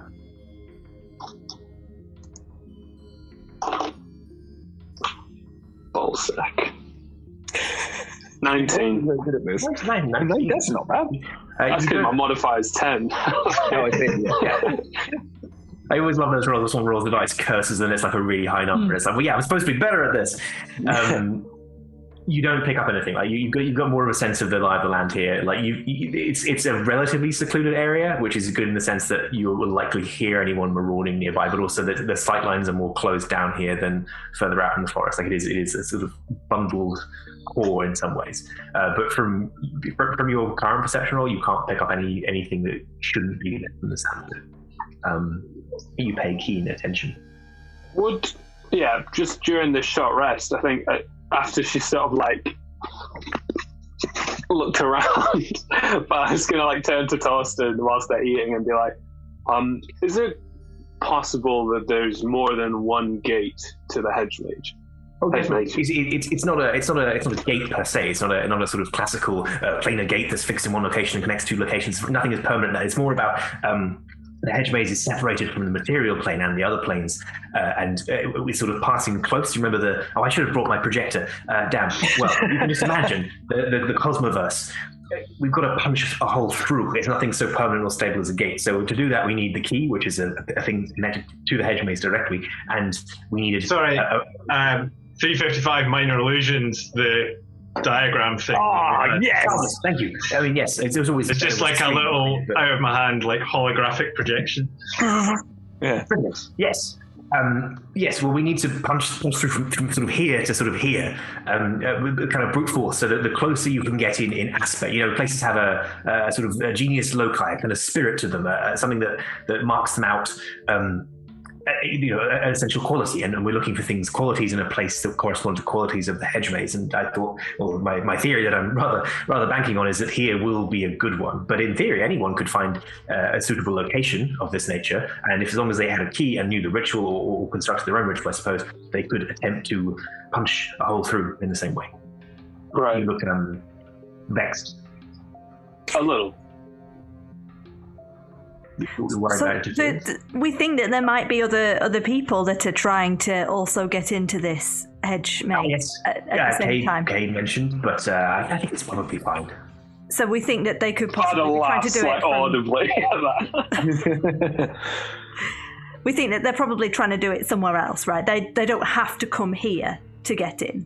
Oh no, I suppose they could. I mean, they could sort of interfere and peep. I mean, no, that would be a problem. We wouldn't want the ritual to get interrupted. It could go wrong, or it could. No, that would be very bad. It would be very bad. But yes, it would be best if they didn't come here. But also, they wouldn't know about this place, I assume. I mean, even you didn't know about it until the last day or so. So, but the point is, this is not the only place that they could do it from. Oh, I imagine not. No. So the chances of them coming here are less likely, if not impossible. Yes, that makes sense to me. Right. And you say that it would be bad if the ritual went wrong. Oh, I expect so, yes.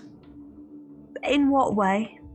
Well, we could get shunted somewhere else entirely from where we're trying to get, but that's not terribly likely because, I mean, the key is keyed to the Hedgemaze. But if it went wrong, if things went a bit sideways, we could get sent somewhere where the resonance could take us somewhere similar. We could get dumped in a poison plane or some horrible elemental subdimension or something. But that's terribly unlikely, actually. More likely it would just, the unstable energies from the sort of the punching through we're trying to do would just be released on one side or the other and could blow things up. Good. Glad to hear it. Good.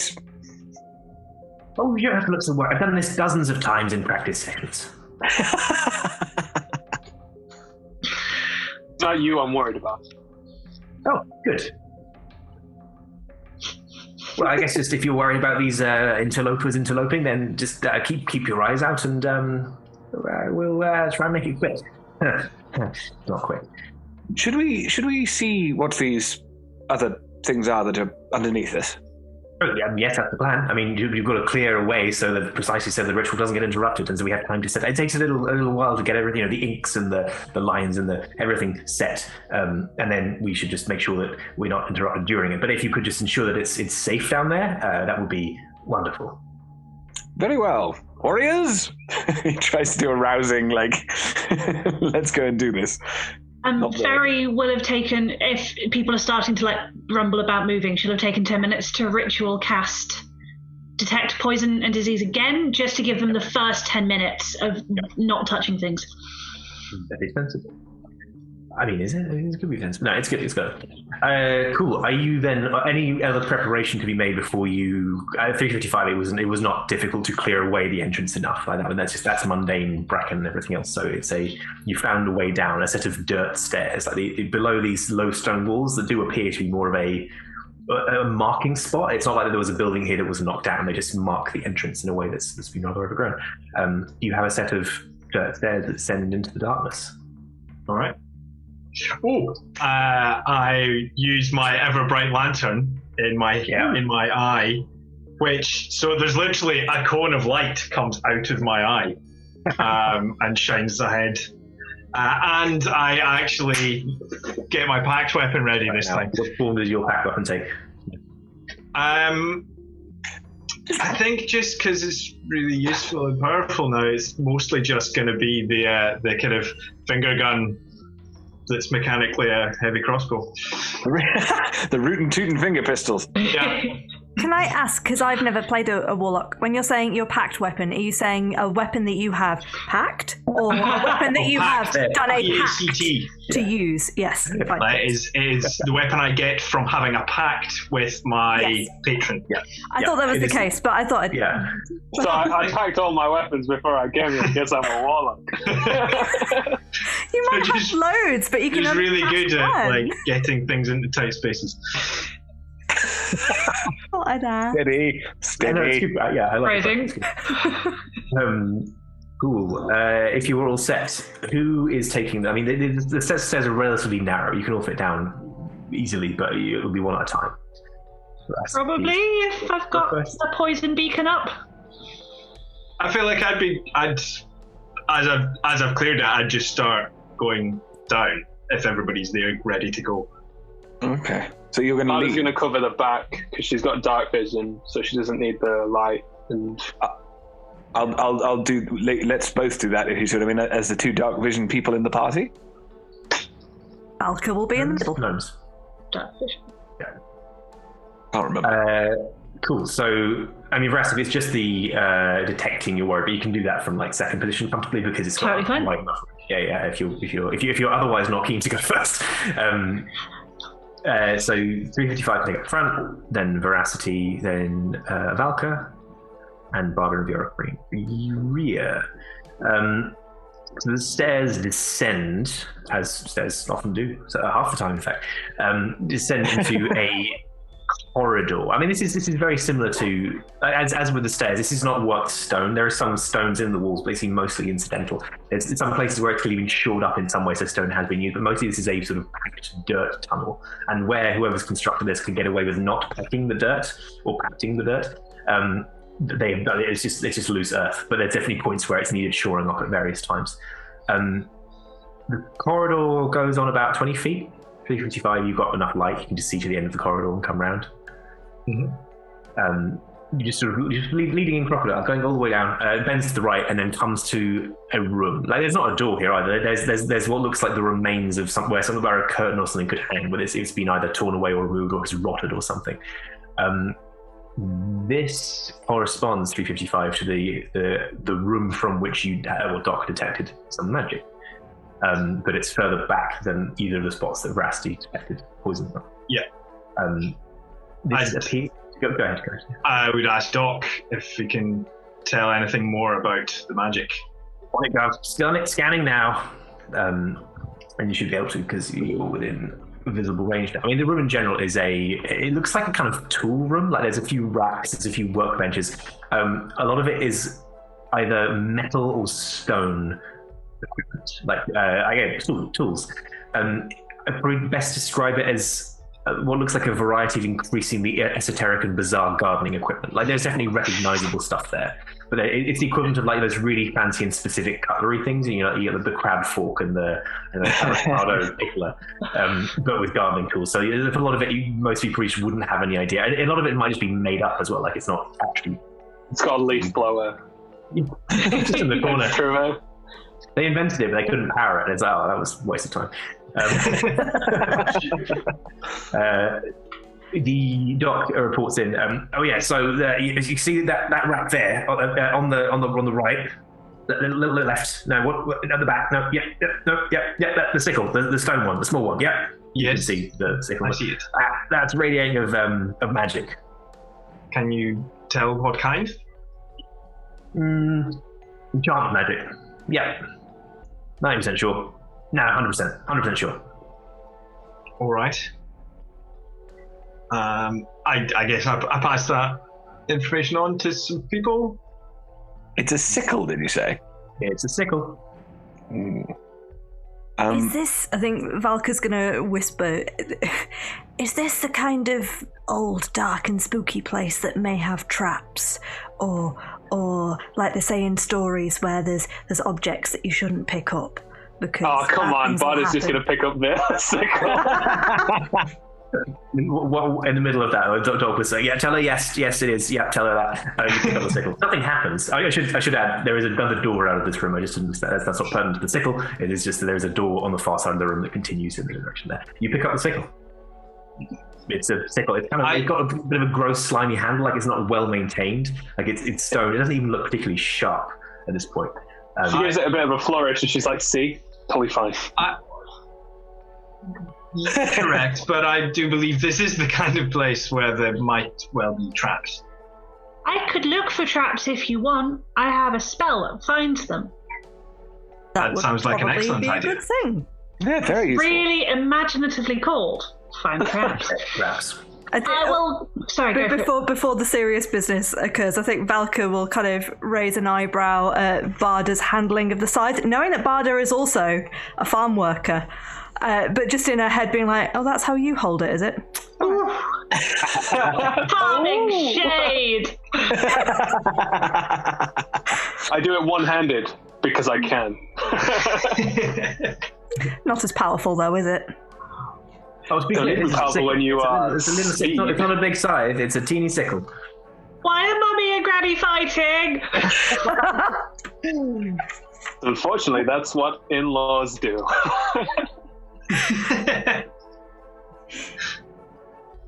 Cool. Any more moves from here? Do you want to cast the I'll spell? cast Find Traps. So it's anything in a line of sight for 120 feet. Is it a concentration spell?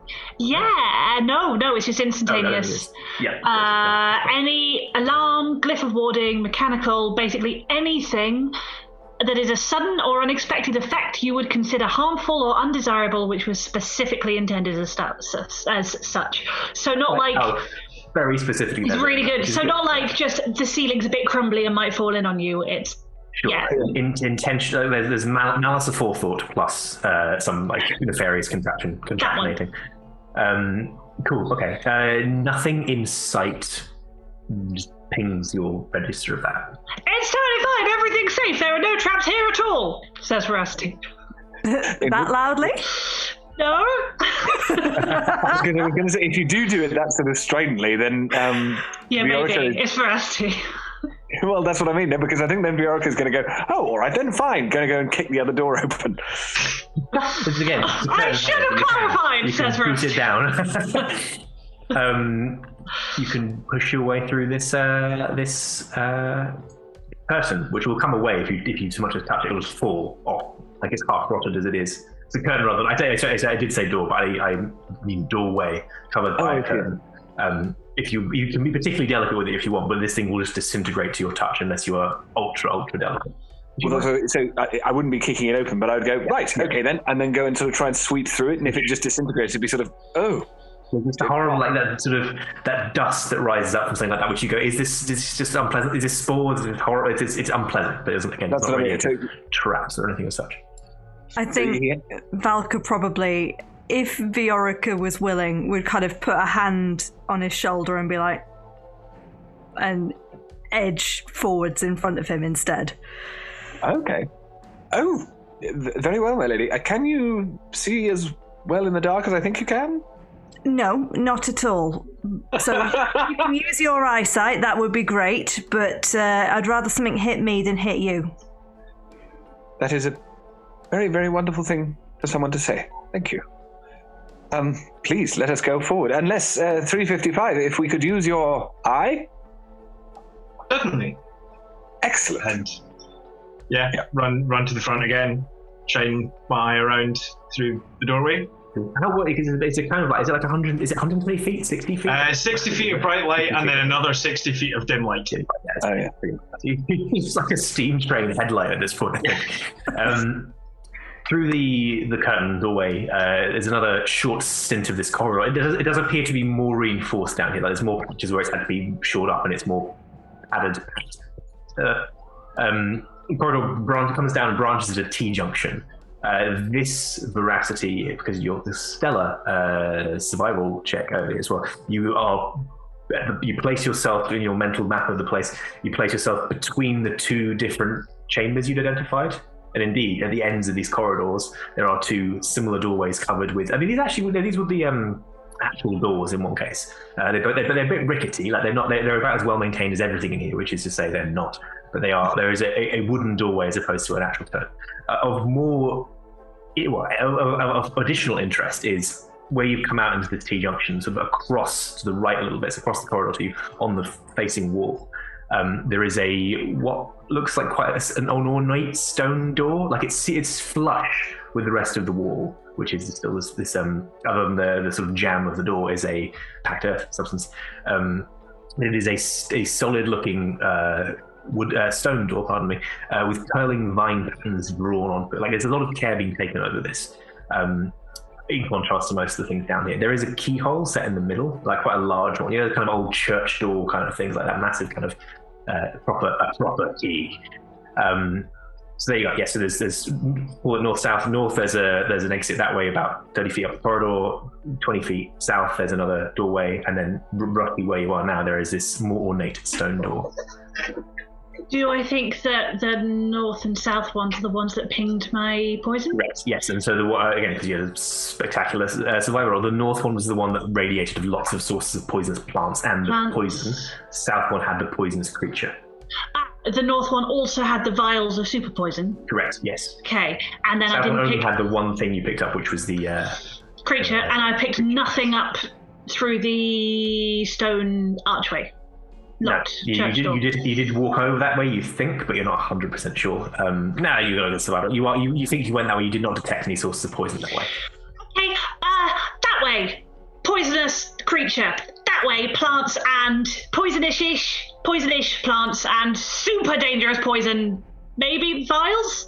And this way, no idea. Didn't pick anything up, but it looks really important. Where do we want to go? Fun. 355.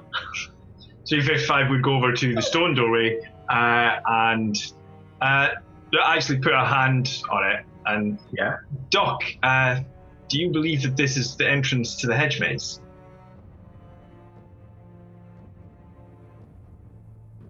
Based on what Torsten said, probably not, but it could be the resonant location. Yeah, I mean, you'd expect some kind of like, I don't know, if this is a devotional site, you expect some site of actual flipping devotion, don't you? And so far we've seen a workshop or tool room or whatever that was, and I mean, either the wooden doors to it, but I don't know about you, but if I were going to put a devotional space somewhere, I'd put it behind a chuffing great, well-decorated stone door.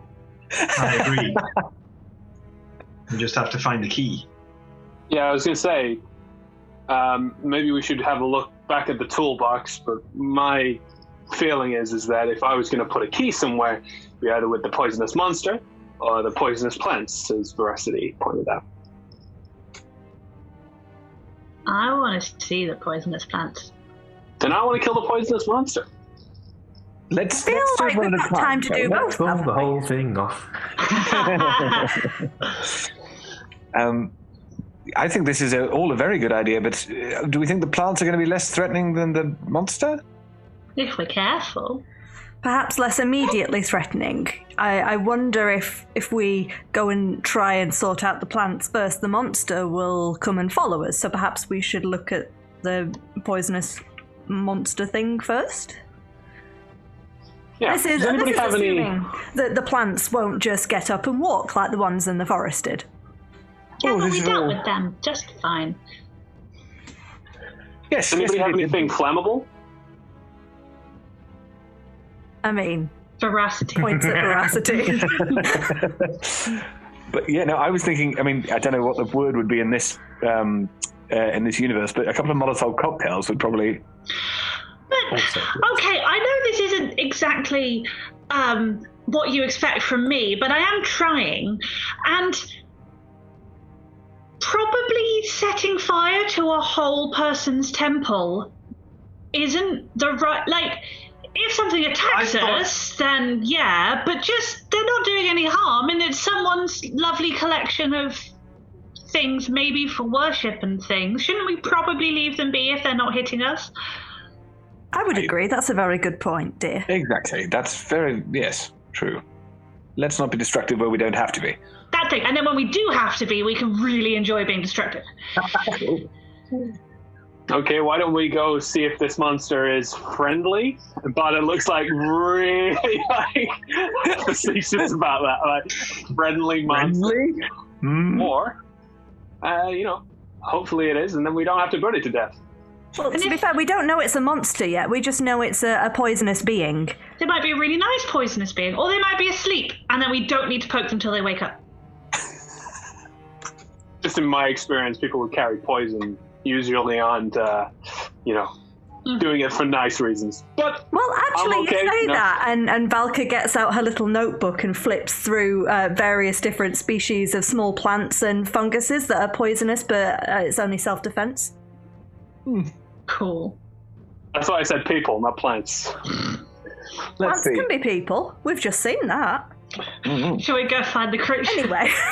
Let's go and find the creature. Head south. There's as I described, a rickety wooden door. There's nothing pings as a trap, by the way, up to this point either.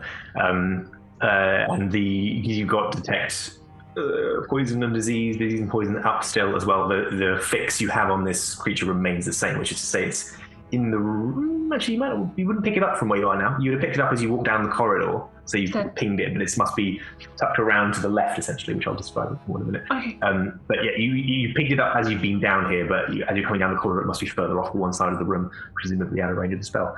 Would anyone care to open, kick down, or otherwise inconvenience this door? Otherwise inconvenience this door. I'm just gonna keep poking it. What do we say before? Yeah, I'll kick it down. That makes it easy. Make an athletics check for door kicking for great justice. A door kicking check. Wow. That's a 4. Well, you were pleased to know the door is so rickety that it stands little chance of stopping you. On the other hand, this doesn't mean you put your foot through it. So it's about as ungainly as you'd imagine with a fall. Your foot goes through the door. Like the door opens, it will go at your bidding, but you're sort of awkwardly hopping forward as you try and extricate yourself from the door. You're not going to be stuck in there. It's fine. But it's not graceful. Awesome. That's not how you kick down a door. You got to do it from the hips, Barda. I thought you'd know this. I think I'm too strong. I pull out my bow and arrow, and I'm going to scan the room for this creature. Yeah, that's fair. So this room is pretty big compared to the spaces you've been into down here so far. The tool room has been the biggest, and was still only about 20 by 20 feet. This is much bigger. It's about 60 by 100 feet, so it's a big room. It makes you realize one thing immediately, which is that you'd gotten used to the decomposition smell because it's so much stronger here. Like this is like uber compost heap kind of territory. And in fact, the floor has a thick carpeting of this sort of, I'm calling it moss, but I guess at this point it's that kind of, it is compost. It's that sort of mulchy, mixed together, decomposing vegetable matter. Visible in the room this room is punctuated with lots of pits. Little holes, most of them filled with this same matter. It's not that orderly. It spills over the top between them. There are a few empty ones, particularly on the far east side of the room, to your left. You can immediately spot. Wait, hang on, what's your dark vision range? Actually, it's a good point. 60 foot, but I'd have G behind 355 behind me, casting some cool lighting, because I'd be a silhouette on the light. That would make your door entry even worse, because as you come through, you'd be like shadow puppet on the wall, just like hopping your way forward. And then like getting into a cool pose with the bow and arrow. It should be visible then to you. So on the far east side of the room, slumped against the wall is a body. It looks like a body. This is, Veracity, you could tell this is the poison creature. No surprise. It doesn't appear to be moving at this point. At the moment, it just, from this distance, it's hard to pick out details. It just looks like a slumped, slightly bulbous corpse. I have a question. Yes. And I don't know what would apply for this, but is there anything about the state of the floor or the compost or that kind of thing that Barda or Valka would, from their farming backgrounds, recognize as dangerous? I mean, in the same way you don't want to. I can't remember what the correct farming term is now, but all the waste, animal waste products, you do not want to fall in that. It's that kind of territory, like falling in one of these pits. Slurry. There we go. Thank you. I was like slurry. Slurry. Poop. Yeah. Poop. Yes. It's poop. But also from that side, there's the egg factor, the disease factor, all other things. There's also just like in terms of like falling into grain and any even a sort of a non-liquid substance horrible if you fall into it. Like it's really, really dangerous. And there's a chance that this behaves a bit like that, and it might be possible to drown in one of these composting pits. Drown in poop. It's not a good way to go. Drown in plant poop, I think, at this point. Yeah, I guess just plant everything, just big multi-substances. And does this cover the entire floor, or is that just... There are empty patches. There are essentially, this is a room full of these individual pits, which are not registered as traps, which suggests to you that they are designed for something other than trapping people. I think it'll be a really weird trap because there's tons of them. There are walkways between them. They're not very generous in how much space they give you, but you can navigate the room on these. The vegetal rather than vegetable, I guess it is vegetable as well. It fills most of the pits, but it also extends over some of them, so it comes onto the walkways at various points. So it's not a very clear floor. Particularly towards the east side, some of the pits are just empty and a few dotted around like that as well. Yes, and this thing that Veracity clearly registers as a poisonous creature is not moving. Okay. So we can see it, but it's not moving. Yeah, it'll be it's down one end of the room, and it's quite a long room, but you've come in at the middle. So you should, with those of you with dark vision at 6 feet can see, and 355, the light should just catch it in the brightness of it. Yeah. I mean, they might be in need of help. Can I go and say hello? Well, in my experience, corpses slumped against walls don't really need help. Do we know that they're dead? Not just in a really long coma. Can I shoot an arrow at his foot? Absolutely. Make an attack roll. Oh, bollocks. I'm assuming you're all just crowded in the door at this point, pretty much, or in that. Oh, yeah. In the front, yeah. Yeah. I got a 17. 17. Make a damage roll for that. I mean, are you trying to cause damage or just poke? You can reduce the damage if you want to, just for the purposes of like trying to elicit a reaction, or you can just do. No, I think Barda's instincts aren't telling her to reduce the damage of shooting this thing. Absolutely fine. Make an attack roll. Sorry, no, make a damage roll is what I mean to say. Just as you do, Viola goes, no, don't! 10 points of damage. 10 points of damage. That gets it moving.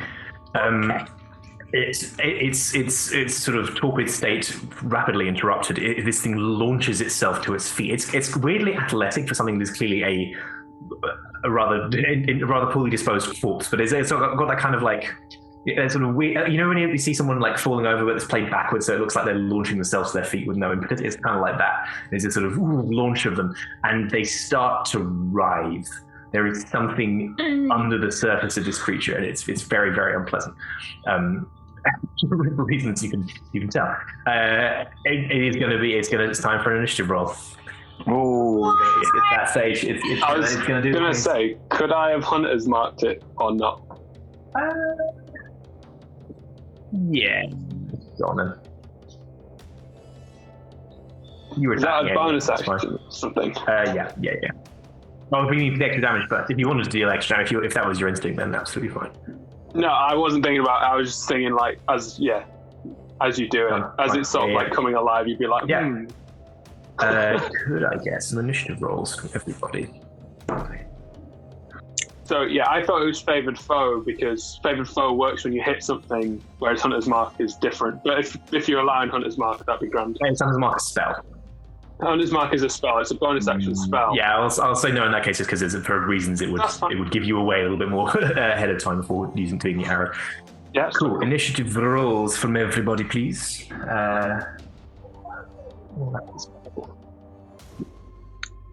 I got an 18. Hold those numbers for a second, and I will. Good news is I rolled terribly. That one. Okay, anyone 20 or higher? 15 or higher? Yes. What number? Niall? 17. 17 for Barda. Veracity? 15.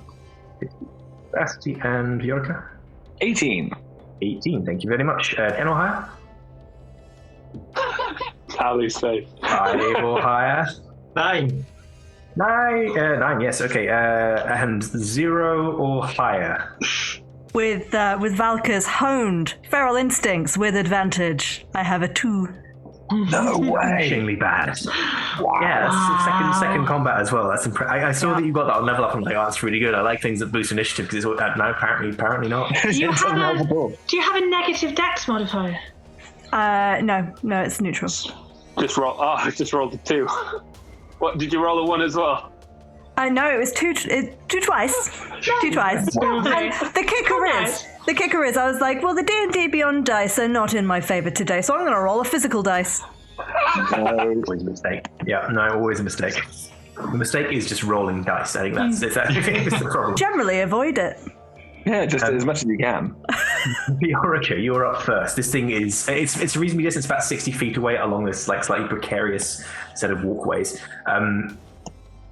You're first. It's up on its feet. It is clearly hostile of intent, but has not. Oh, it is aggressive. Okay, if it's you can see that much even though it has not yet gone.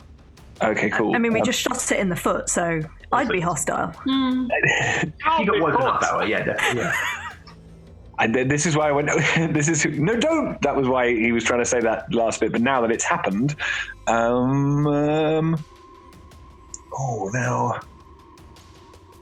that makes sense. Yeah. Oh no, I don't want to do that. Oh, sorry. Okay. I'm having. Okay. I'm going to cast. No. In fact, I'm just going to cast Hideous Mockery. Sorry, right. Vicious Mockery at it, not Hideous Mockery. It's a completely different thing. Vicious Mockery at it, and it's going to be the same thing of sit down, you bag of weeds. And it's a wisdom, wisdom 16. Well, so it fails. Hooray. Which is that D4 damage and disadvantage on its next attack roll? Yeah, I think that's right. It's 2d4 damage because I'm high enough 2d4, now. Yes, thank you. Yeah. And have disadvantage on his next attack roll that makes for the end of next turn. And the amount of damage was 7. 7. I have noticed that. Thank you. Any bonus actions? And that's psychic damage for it. No, because I don't really have any. I'm not charging forward towards it, and I don't want to do anything else. No, that's fair. Barda, it is you. Just gonna pop some arrows in its butt twice.